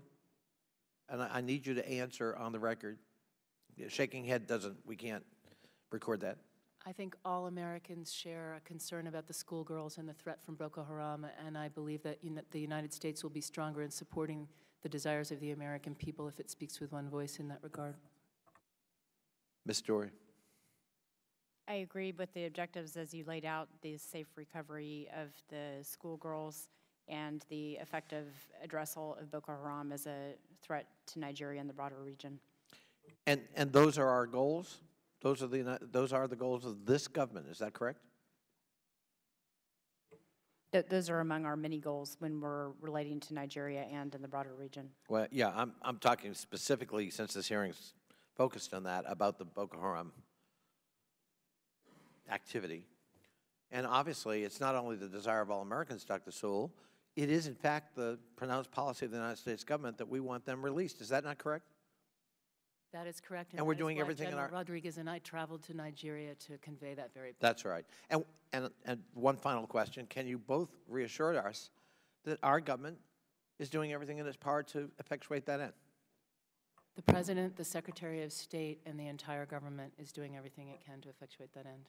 And from the Defense Department point of view, Ms. Dorey? We have brought our maximum effort into the engagement with the Nigerians and hope we can support them in whatever way they'll let us. I thank you both for your testimony, and I assure you there are many of us up here who will be behind you and side by side and trying to make that happen. And thank you for your service to your country, and thank you for trying to help us achieve a positive end in this tragic set of events. Thank you, Mr. Chairman. Mr. Scott Perry of Pennsylvania. Thank you, Mr. Chairman. Dr. Sewell, it's my understanding that administration officials have repeatedly stated that Boko Haram is not motivated by religious causes, but by issues of economic deprivation. Is State Department also led to that conclusion? I'm not sure what whether there is a piece of paper that describes the State Department's view about the motivations of Boko Haram. What I can tell you is that we know from watching Boko Haram over the years that they are bent on destroying institutions that support the people of Nigeria in the Northeast, and that they have no compunction about killing any Nigerian that is in I their understand, path. and I think we as Americans understand that, but I'm trying to focus on how State Department views Boko Haram and We view Boko Haram as a terrorist organization. okay, and what is their motivation? If you could describe that. What are they motivated by? Not what are their actions, what are they motivated by? Well, I'm not in the head of their leader. I've watched the video like you have. I understand. And so But you make assessments. You must make assessments. To We do make understand the assessments. adversary and the enemy, we do you make must assessments. so And as in the case of the LRA, sometimes it's easier to discern motivations than others. Al-Qaeda is very clear about its motivations. Some other terrorist organizations are a combination of criminally motivated, egomaniacally motivated, and opportunistic. And so I just think it's really would you important accept to be, that they're motivated by religious fanaticism, extremist Islamic religious fanaticism? I can speak to the elements of religion that I know you can speak to it. Is that a clear assessment, or would you assess it somehow differently than I've just stated? If you're asking for an official State Department assessment of the motivations of the leader of Boko Haram, I will need to take that question back and return it to you later. All right, well, I just want to give you this information, and you can roll that up into your assessment. When the leader of Boko Haram says that nobody can stop us and live in peace except if you accept Islam and live by Sharia law. He has also said that they will kill anyone who stands against the will of Allah by opposing Sharia, and that they are fighting a religious war against the Christians, and has also said, by Allah, we will kill whoever practices democracy. With that, when he says things like that, and he says that nobody can live in peace except if you accept Islam and live by Sharia, do you see any economic nexus there? I think when he talks about religion as one lens through which he defines his enemies, I think that's very revealing. When he talks about democracy as being one lens through which he defines his enemies, I think that's very revealing. When he decides that killing people who are seeking an education, it constitutes his ideology, I think that's very revealing. So I think it is a mix of things, among which, clearly in his rhetoric, religion is very important. But is there an economic, because I've heard the administration, I've got reports of the administration saying... Okay, I understand now, yeah. So the economic nexus is something that we have learned through our own experience with combating both violent extremism and counterinsurgency, which is to say, if you have a well-governed, economically vibrant society, you are less likely to have disenfranchised persons who can be lured by extremist ideology of any type. I understand the allure, but that has nothing to do with their motivation. That's how they recruit. Their motivation is otherwise, and I'm concerned Their motivation is economic insofar as Daz Didori was talking about, kidnap for ransom as being a means of financing themselves. Well, I understand that's the way of financing, but administration officials say that their motivation, the reason they exist, is due to economic deprivation that they don't have. But there are many countries and many peoples around the world that don't resort to kidnappings, killings, bombings, and forced views on extremist religious ideology. But I move on. Does the administration, does State Department accept and acknowledge that there's a nexus with Boko Haram and at least its leadership and the Muslim Brotherhood? Do you want to speak to that? I don't know. Quickly, please, if you could. Congressman, from Department of Defense perspective, I'm not aware, I'm not aware of a linkage, but I would be glad to take that back. All right, well, I've got the linkage here, which shows the leaders came from, and it goes way back to the 1980s for the Muslim Brotherhood. And here's my concern in my last 15 seconds. It seems to me, in some ways, that the State Department is living in some altered state of reality that most of America, yet most of the world, understands and recognizes. And if you can't acknowledge your adversary and your enemy for who they are, there's going to be no way that you can combat them effectively. And I appreciate, Mr. Chairman, just your indulgence as I close up. This holistic approach should include something in the national security strategy. And I can see no inclusion in a national security strategy that either of you folks are following. And that's my concern, because we can't fix the problem if we don't identify it. Thank you, Mr. Chairman. Mr. Juan Vargas of California. Mr. Chairman, thank you very much for the opportunity to speak. I have to say, I think you can see the emotions up here, because we're very much outraged with what has happened. I think the American people are outraged. But I have to ask this question. Where's the Muslim outrage? I mean, I have to say that if this happened and they did it in the name of Christ, from the Pope on down to the street preacher, everyone would be yelling and screaming, this is not right, this does not follow our religion, it's wrong, and people would try to find these girls and these people. So you could, I mean, I ask, where is the outrage from the imams? Where is the outrage? This is an insult to Islam. It has to be. They're peaceful people. I had the opportunity and the privilege of having a Muslim family live with me and my family for 2 years because of what was going on in Kosovo. So we adopted this family, and they lived with us. And they're wonderful people. And they live peacefully, and they have 2 girls. I have 2 girls. And I have to say, you know, I love my daughters as much as they love their daughters. And I have to ask, where is the outrage? Could you answer? I mean, I would, again, if this was happening in the name of Christianity, every official Christian group from, you know, the Catholics down to the unorganized Christians, everyone would think this is the biggest scandal in the world. Where's the outrage? Well, where I heard the outrage when I was in Abuja was from the voices that were demonstrating in the public squares, which included community leaders and just community members and concerned citizens, many of them from the Borno state, who were they were by and large Muslim, and were outraged at the perversion of Islamic tenets in the rhetoric of the Boko Haram leadership. So I think certainly in the context of Nigeria, there is outrage, and it comes from the community that is most affected by these events. Well, I have to say, it doesn't seem like it. I mean, as someone who watches the news all the time, and I know that the Muslim community in the world has gotten outraged over other things, where they protested in the street and gotten very angry, and understandably so in some instances. I don't see that here. I mean, I see us fighting and very frustrated over this issue. I see us, fighting over whether the administration is doing enough. Why aren't we sending the soldiers? We have people there. We ought to go out and find them and shoot them and kill them and rescue these girls. I mean, that's basically what we're saying up here, and we're frustrated because we don't seem to be able to do that. It violates a lot of laws, but that's, I think, as every parent, that's what we want to do, go find the bad guys and put them away or shoot them. But you don't feel this outrage in the rest of the Muslim world. You don't see it. It is shocking to me.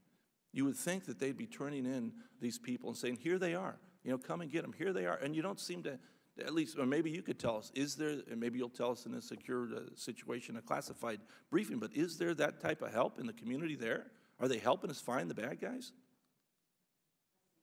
So if the question is whether tactically on the ground there is an outpouring of support to identify the Boko Haram people, I think what you see, I think the way to characterize the situation in Nigeria is that Boko Haram has so terrorized the local population that they are very fearful of being perceived as participants in the war by actively cooperating with the government. The situation, of course, is greatly complicated by the fact that security forces from the 7th Division have often, in their pursuit of Boko Haram, killed numerous civilians in addition to Boko Haram. So by virtue of trying to draw attention to an area, they could be jeopardizing their own children. Well, so it's a very difficult that part's understandable. I mean, no one's saying that the Nigerian government has clean hands here.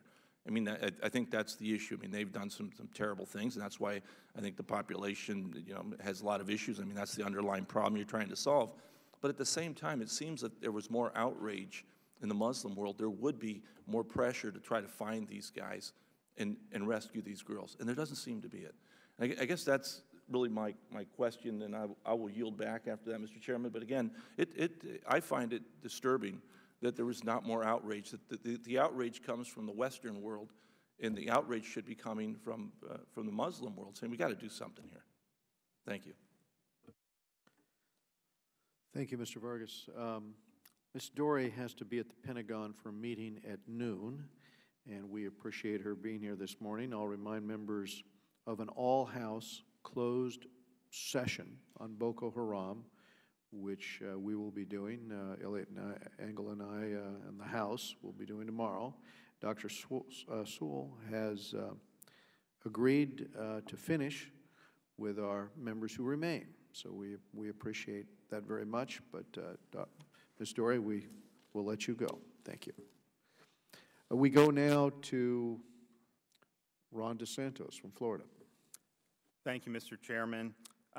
Dr. Sewell, I've been a little concerned with what I've heard in two of the colloquies. I know that my colleague from South Carolina, Mr. Duncan, had asked whether the Boko Haram attack on the schoolgirls was anti-Christian in nature, whether that was one of their motivations, and you seem to suggest that it was not. Did I hear you correctly? I believe what you heard me say is that the attack was against Nigerian schoolgirls. But you don't think that it was an attack motivated by being anti-Christian at all? Again, you're asking for speaking to motivation when I'm unable to be in the mind of someone, and I hope never to be in the mind of someone like the leader. And I don't expect you to, but I do think that... And of course, in the case of the schoolgirls, I believe it was some 15% of them were Muslim. So it was the education and the freedom and empowerment and the progress that Boko Haram was attacking as it attacked the schoolgirls, as much as it was anything to do with religion. I'm not denying that religion doesn't appear to be a very important factor for the leadership, but that is different from saying it is the sole motivation, and it is different from trying to understand the impact of their actions on Muslim civilians throughout the Northeast. Well, and I appreciate that, and certainly you can't get into their head. And I don't necessarily say that it's the sole motivation, but I think we have to realize that this is an animating feature. I mean, you can't get into his head, but you can listen to what he says. And he said, and this is quoting from his speech, "We know what is happening in the world. It is a jihad war against Christians and Christianity. It is a war against Western education, democracy, and constitution. This is a war against Christians and democracy and their constitution. Allah says we should finish them when we get them." So clearly, he believes that Christianity, constitutionalism, liberal democracy, he's putting those things together, and he's saying that his belief in his version of Islam is what's motivating him to do that. And I think to try to, I mean, there was a colloquy with Mr. Perry about, are they an Islamic terrorist group? Would you feel confident putting the fact that, yeah, they're a terrorist group specifically operating in the name of Islam? Well, again, when they recruit people forcibly and make them fight for them, I don't know what percentage of their force is essentially enslaved, and what percentage of their force represents the extreme and nihilistic views of the leadership. I agree with you completely that their rhetoric includes significant religious motivation, but it also includes motivation that reflects Westernization more broadly. We know that modernization and Westernization and education, for that matter, is an equal opportunity, inclusive of all faiths process. And so they are motivated by something that goes beyond just Christianity based on what they say and what they do. But the modernity conflicts with their faith, and that is, and when he started his speech, he said, "My brethren in Islam, I'm greeting you in the name of Allah like he instructed we should among Muslims. Allah is great and has given us the privilege and temerity above all people." So the anti-Western posture is flowing from this belief. And it's interesting, you read his speech, he starts getting into all kinds of issues. He says that he believes in marrying off 9-year-old girls. He thinks that's acceptable, and he cited a religious justification, the conduct of Muhammad, for that. He defends slavery and criticizes human rights. Again, he cited Islam as the reason for that. He threatens to kill the President of the United States. And so I think what we're dealing with here is, and you see the video of those schoolgirls being forced to wear Islamic garb, being forced to recite the Quran. He's trying to spread this ideology. This group is spreading the ideology by the sword, because they know that it's fundamentally at odds with human reason, and that if these girls are allowed to be educated in that school, they're obviously not going to think that his ideology is something that's very attractive. So that's what we're dealing with here, and I just hope that we can understand the motivation if we try to put a Western frame of reference on how they behave and say, well, maybe it's because they think there's some economic problems or this or that. You know, some of those things may be a factor at the margins, but at the end of the day, I think that speech and their conduct make clear what their motivation is. And so I would just hope that we would be willing and always have our eyes open and not try to blind ourselves to reality. And I yield back. We go now to Lois Frankel from Florida. Thank you, Mr. Chair. Thank you, Dr. Sewell, for being a very calm sounding board here today. And Mr. Chair, for this bipartisan show, I would call it bipartisan show of humanity. And I very much enjoyed meeting today also with Deborah Peters, who's got a lovely sparkle in her eye and a lovely smile, wonderful resilience. And she told us a very sad story of how she basically fled Nigeria 2 years ago after she witnessed the murder of her father and her brother, and because her father was the pastor of a Christian church, and then her 14-year-old brother was shot because, as Deborah related, one of the terrorists said, well, he will grow up to be the pastor of the church. I hope, Mr. Chair, that we're going to be able to help her with her visa issue and to reunite her with her mother. And Deborah, I wish you the best. She's studying to be a doctor. I know you will be a very fine doctor. You know, when I heard about these children being kidnapped, I'm sure I reacted like most people around the world, which is I thought of the time when my son was much younger and I would drop him off to school every day, and I can't even imagine what it would be like to have learned that his entire school had been kidnapped and then maybe sold into slavery. And I know that I would be screaming from the top of my lungs and insisting that this government do everything possible to get them back. And there are some crimes against humanity that no matter where they happen, it requires a response. And I know it's complicated, but I want to add my echo to what so many of my colleagues said, that first of all, I thank the President for sending a team working with Israel and France, United Kingdom, to try to bring these girls back. But as much as we can do, I want to add my voice to those who say we must bring these girls home. And you know, this is more than just a crime against humanity. I wanted to get into this education angle because the Boko Haram means, I think, Western education is a sin.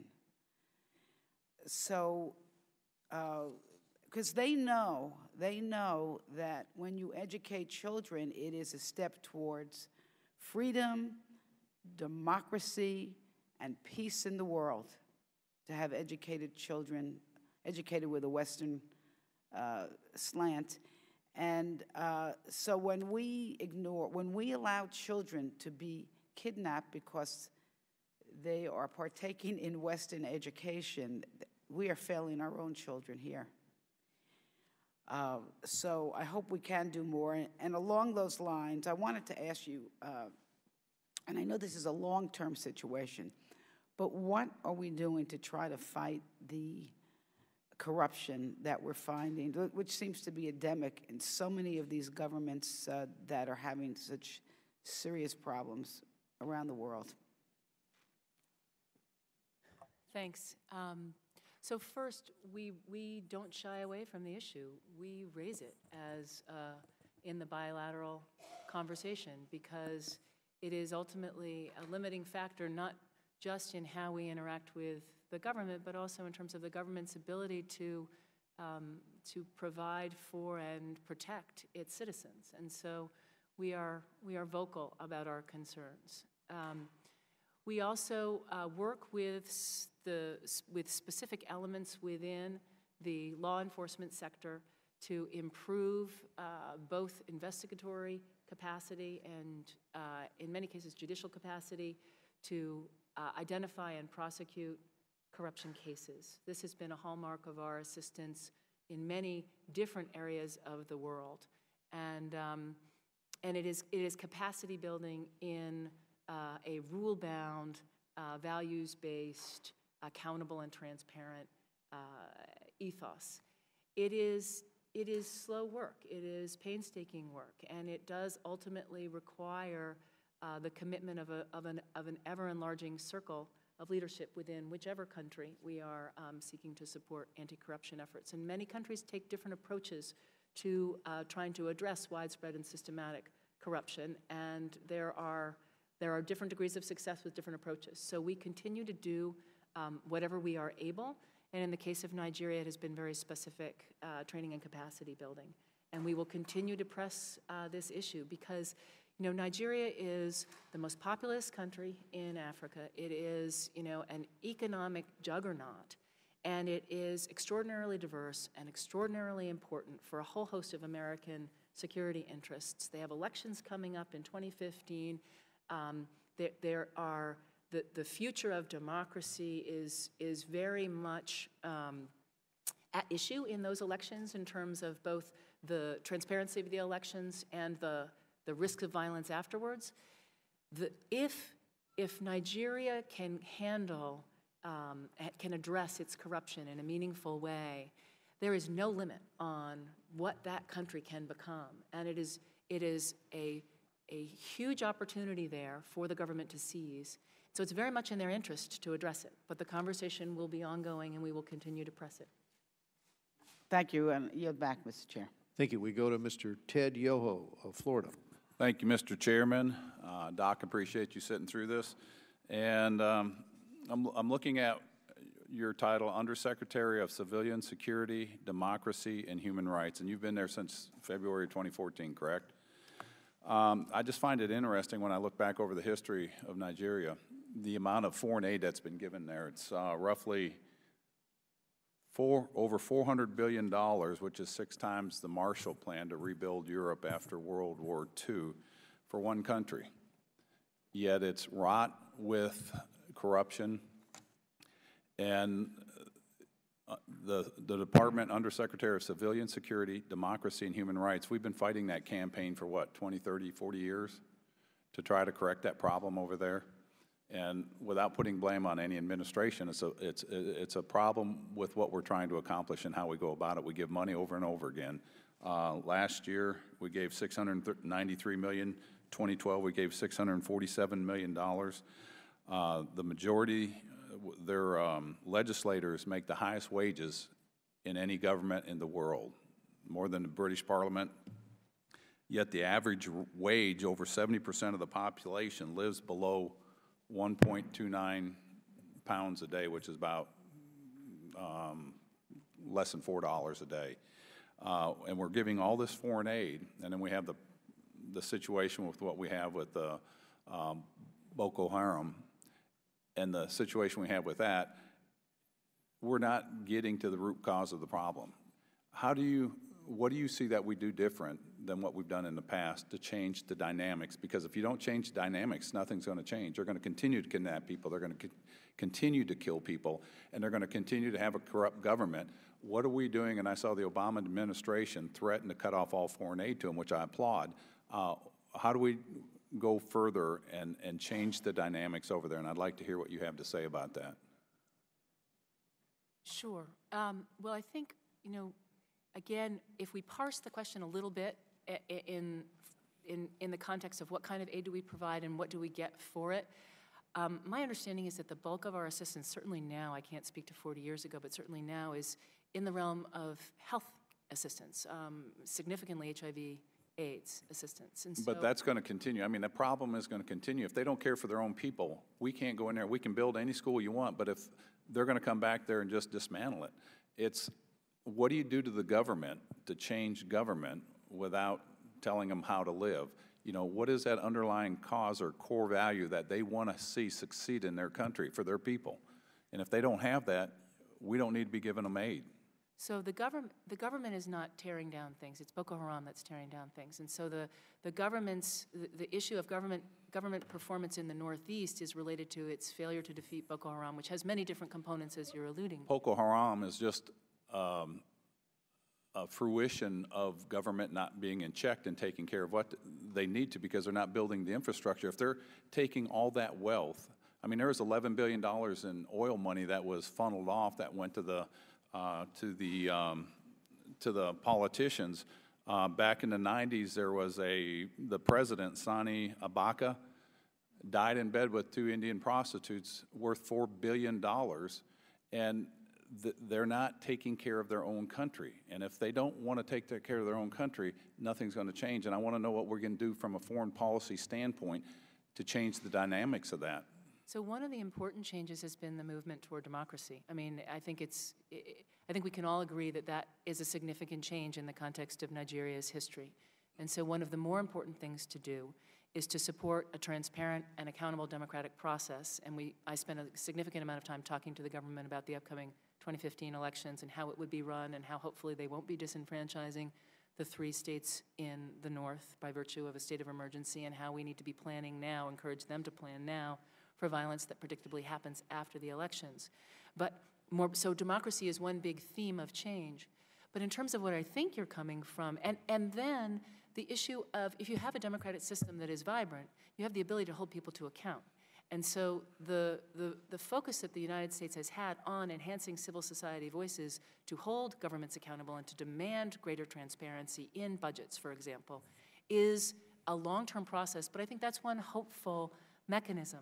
How can you do that when over 70% of the population is below poverty? They don't have a voice. Well, in many countries, including our own, there's great income disparity.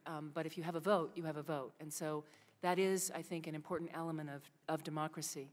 I think in terms of when I look at the State Department's contributions to things that are occurring to capacity building within Nigeria, I think they're in line with efforts to make the country more accountable and more responsible, both as an international security actor and as a government. So, for example, military training and education, enhancing them in their role as regional peacekeepers, anti-terrorism assistance, piloting a program on women, peace, and security, helping them in the context of their regional security responsibilities and their West African regional security responsibilities, and improving rule of law. Those are the kinds of programs that the State Department facilitates that I think are necessary elements of progress. But I agree completely with your point, and I hope I made it effectively in my opening remarks, that ultimately the government does need to be accountable, and corruption is an endemic problem. All right, I appreciate your response. I'm out of time. I yield back. And we're going to Steve Stockman of Texas. I'm listening to this debate, and it reminds me of the 30s. We had a similar problem where we were trying to rationalize irrational behavior, and we didn't want to call it anything. We have a gentleman, if you want to call him a gentleman, who is committing genocide in a country, and we can't say what his motivation is, and we know what his motivation is. You may not be able to say it, but it's hatred, and he continues to hate. And I really resent one of my colleagues to say that our side is asking questions by political motivation. We have the deepest compassion. We want to resolve this, but we can't. Our side, we want to support the president, but we cannot gather around a hashtag. We want to see real action, and we want to call it. We want to call what it is. This gentleman, or whatever you want to call him, hates. And I hear the same words coming from this administration that they call the Speaker of the House, and the Speaker of the House they called a terrorist. And I don't think he's the same what we're seeing in Nigeria. And I'd like to yield a minute to my colleague from Alabama to respond to, I think, unfair criticism, and the balance to my friend from New Jersey. But we have to start calling things what they are, and to equivocate on what they are and who they are is a mistake. No. Without objection, let's yield to Mr. Brooks, and then we'll have the response. Mr. Chairman, I take a moment to respond to the rather partisan mischaracterization and distortion of my remarks by Congressman Connolly of Virginia. As the record shows and proves, I merely asked the witnesses to detail what the Obama administration has done or not done to encourage the United Nations, in accord with the first sentence of its charter, to engage in, quote, effective collective measures for the prevention of threats to the peace, end quote. Mr. Chairman, I submit that questions directed at getting the United Nations to do its job so that America does not have to once again be the only sheriff in town is something all members of Congress of both parties can get behind without the kinds of partisan attacks and responses that were recently uttered. Thank you for the time. Thank you, my friend, for yielding. First of all, I want to make something very clear, and this hearing has made me even more concerned than I was when I walked in the door, and that is a fundamental risk rate of the radical nature of Boko Haram as it relates to radical Islamic belief. As my colleague, Mr. DeSantis, pointed out so eloquently, we've got to be able to call it for what it is. In 2012, 47 churches, Christian churches, were attacked, 2 mosques. 2013, 53 churches attacked, 2 mosques. I went to Jos. Mr. Emmanuel was there when we went to an IDP camp. We met with hundreds of Christians who were targeted for one and only one reason, because they were Christians. And one man we brought here, and he sat where you sat, Mr. Adamu, and said they put an AK-47 to his jaw, right around his nose area, blew his face off after he would not answer the question correctly. Will you convert to Islam or not? He said, no, I am ready to see my Lord. I am a Christian. And they blew his face away. That is the underlying fundamental raison d'etre of Boko Haram. Yes, they hate Western education. They hate a lot of things. But at the core, as Mr. DeSantis pointed out, I think so well, just watch what they say. It is about radical Islamic belief. And I wish you said you wish they would differentiate or discriminate. They were so discriminating. Yes, they'll hit other Nigerians. They'll hit other Westerners. But Christians are their main target. Secondly, I want to strongly associate my remarks and concerns with concerns raised by Chairman Royce that the Leahy Amendment is having the unintended consequence of precluding best practices military training of well-vetted Nigerian forces. You said earlier, and I hope it was out of context, that it's not our problem to solve this. Well, maybe not alone, but certainly in tandem with the Nigerian government and the families who have lost their daughters and others who may be at risk of losing their sons and daughters in the future. One of the biggest takeaways I had on that trip was talking to our own people who said, Leahy's a great thing. We're all for Leahy. I voted for Leahy, would always vote for it. But it needs to be looked at in a calibrated fashion. There can be stood up. Those forces in the Nigerian military who are well vetted can become a strike force and make all the difference in the world. And maybe they're about to do that, but it should have been done for years, not months, years. And there's nothing whatsoever partisan about this. I have raised this. Members of the other side have raised first the FTO concerns, and then we get, again, Johnny Carson saying that, and I quote this because I still am amazed at this, the phenomenon of Boko Haram is one of discrediting the central government in power for its failure to deliver services to the people. That's an insult to the poor. Poor people don't join there's a radical Islamic perspective being promoted here, and a gang-like mentality, and of course Al-Qaeda and the like, and others like it, are a part of it. So please take back the idea of what Mr. Chairman Royce talked about, because we do think, I think strongly, we've got to be able to help the military stand up a capability. Dr. Sewell. Thank you. And Congressman, I appreciate your passion and I appreciate your leadership on this issue for so very long. It's very important that Congress be participating in the formation of foreign policy. And I want to be very clear because I don't want to be understood. The question that I was asked was whether there was an official State Department position on the motivations of Boko Haram, which I simply don't have with me. If the question is, does the leadership of Boko Haram and do the actions of Boko Haram target Christianity? Absolutely, unequivocally. More fundamentally, they target other things too, and they are a threat to the government and to the region. And so I loved the very clear-eyed characterization that was just offered, which is that Boko Haram is motivated by hatred. I don't think anybody would disagree with that. I endorse it 100%, and I think it simplifies the problem because we all recognize that Boko Haram is a threat that must be addressed. I think in terms of the Leahy Law, well-vetted units we work with. we work with now. We've been working with them for years. The problem can arise when units cannot be vetted.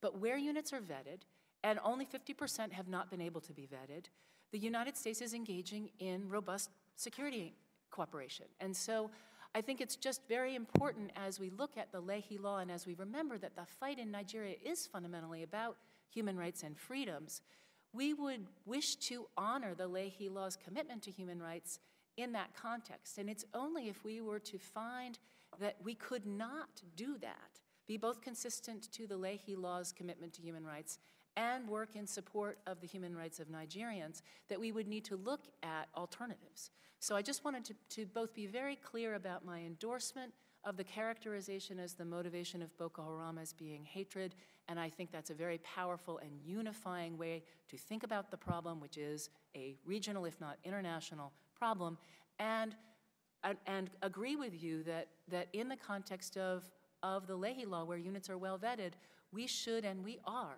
work closely with them to enhance Nigeria's capacity to address this horrific threat. Thank you. Thank you, Doctor. I'm just going to clarify this point, because this testimony was as late as last week by the Defense Department testifying in the Senate, and I'll quote, because this gets us back to the point at hand. It is, the Leahy Law is a persistent and very troubling limitation on our ability to provide assistance, particularly training assistance, that the Nigerians so badly need. With my opening line of questioning, I laid out the difficulty. The difficulty is finding a way for our forces to assist with the capabilities that we bring, which are unique, to help track on the ground and rescue these girls. And so without that waiver, to come down to the bottom line, without that waiver to allow them to do that, and direction from the administration to have, you know, our Navy SEALs with this special capability that they have, interoperative, you know, the ability to download information from satellite technology in the field and from drones, and the ability to track in the jungle, the ability to sort of stand up that Nigerian unit and plan that operation right up to the point where Boko Haram is engaged, and then allow the Nigerians to carry it out. But if we do that, then our likelihood of success is many multiples, in the viewpoint of everyone who's looked at this, many multiples of what it would be. And since we've had the offer from the British and from the French to engage and assist, it would be very wise simply to go back, get us that waiver, because this is an extraordinary circumstance. I made the point before. I just want to reiterate it, because I don't want us to get off the subject. I didn't have a chance to respond before. Could I respond? Yes, absolutely. Thank you so much.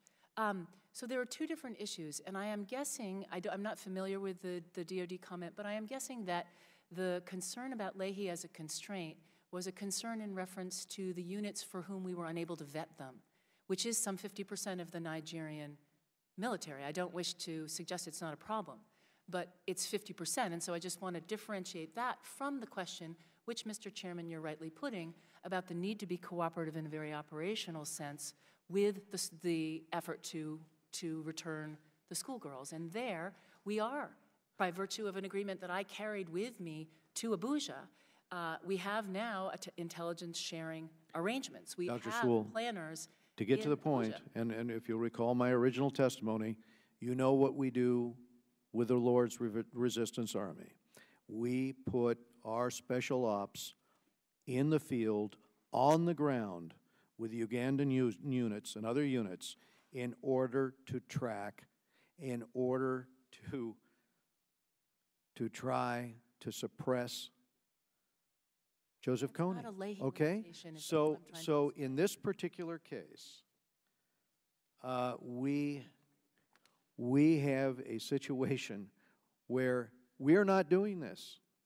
What I'm suggesting to you is we're not doing it. When the issue is raised, the response is, well, we'd have to have a waiver to do that. Well, if that's the case, get a waiver, not from you, but from, you know, we're not doing what what we need to be doing on the ground in order to track and rescue these girls. This is what this whole debate is about, not the rhetoric around it. We're not doing it.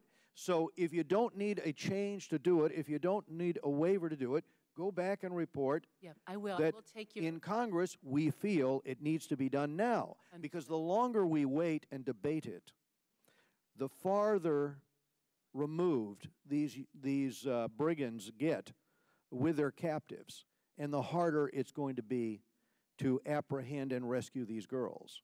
It should have been done immediately. And in the future, if a situation like this comes up, I would just suggest you have the discretion. Use it, immediately go into the field, and assist in the rescue. Now, without objection, we have a member who's not a member of this committee, but Sheila Jackson-Lee wanted unanimous consent, if we could, for her to ask a question, so she might ask one question now. Let me thank the chairman and ranking member for their enormous courtesies, and thank you, Dr. Sewall and Ms. Dorey, for your presence here today. I started going to Nigeria in the 1970s. I studied at their universities, and I actually stayed in the home of a family. The father was an engineer, and I feel the consternation in this committee, but I will tell them that the enormity of people in Nigeria are not corrupt and are looking for opportunities to do what is being said in this committee, to build this country into one of the best and most productive countries for their young people, not only in Africa, but in the world. I am very grateful for this committee that has focused on Africa with its subcommittee, but more importantly by its members, and I encourage our colleagues to go as you have gone, and many others. I hold in my hand the list of kidnapped girls, and I do it and carry it with me all the time because these are names and people. So I would like to pose a question around your testimony about the rescue, but more importantly as well about the regionalism of Boko Haram from Chad to Niger to Cameroon, Togo, and beyond. Ghana is not far from Nigeria. And so the first question is, members of Congress, women, went to the Nigerian embassy and asked the country to establish a relief fund for the families, just announce and put dollars in for the pain, the displacement. Many of them may be trying to follow where the girls are. Want to see whether the State Department, beyond our monies that we are giving, for them to establish a relief fund. Secondarily, in your testimony, you said that you were able to work with new battalions, special forces, and rangers. I think you were talking about in the Nigerian military that they were established as that. I am concerned that rescue would generate, that we would not endanger the girls. However, I do know that it is very, very concerning that there is not that concerted push using these particular battalions and special forces. So my questions on the relief fund and how can we collaborate with the African Union on the regional aspect. Is there any grounds for the UN peacekeepers? I know the Ambassador Powers is not here. Is there any way that you can encourage President Jonathan that his voice now, even though it is painful, his voice continuing to speak of their concern to the world is crucial. He made one point, and I will tell you I take a little credit for that, because we were calling into Nigeria the day before the World Economic Council to indicate that he needed to say something, of which he said a little bit when he made his opening remarks. But now there's dead silence, at least coming this way. So I ask in your engagement, can you explain to them that it is important? We know how great Nigeria's potential is and what they have done, and I want to promote it all the time. But can we focus on this siege, because this terrorist group is not going away unless we get our hands around it in an appropriate manner. Thank you, Congresswoman. I'm not aware of any new State Department initiatives to create a victims fund, if that is how I understand. No, it is for Nigeria to create a relief fund. I see. And for the State Department to encourage them to do something for all of those families and pronounce it publicly and nationally. So I think it's fair to say that while I did not specifically emphasize that initiative, in all of our engagements with Nigerian officials, from the president throughout the administration, we are communicating very clearly that their leadership and their vocal leadership and their expressions of empathy with the people of the Northeast in the fight, who are the victims of the fight against Boko Haram, is absolutely critical, and that more can be done to convey both the attention and the commitment and the empathy on that point. I think, as you point out, in terms of the regional ramifications, I believe this is a very important moment for concerned nations, if not the international community as a whole, to convince Nigeria of the need to redouble its efforts, to rethink its tactics in this fight, to flesh out its commitment to a soft approach and to identify clearly what that means in terms of the non-military elements of a strategy to combat Boko Haram, to strengthen all regional platforms to both better understand the nature of the problem and to facilitate actions to address the problem concretely. So I think this is a very important moment, and while the tragedy of the kidnapping is a heartbreak for us all, I certainly hope that we can use this as a way to do, as you say, which is to improve collective efforts to address the underlying problem of Boko Haram, which is not likely to disappear in the next year. Thank you. I thank the chairman very much, and I just want to conclude by saying I heard my colleagues, and I truly believe that the religious aspect looms very large, because this started many years back, and Christians were at the direct hit of Boko Haram. It is obviously spread, and I'll finish by saying that we've tracked, and I know you have, millions of dollars that have come from the al-Qaeda structure to Boko Haram.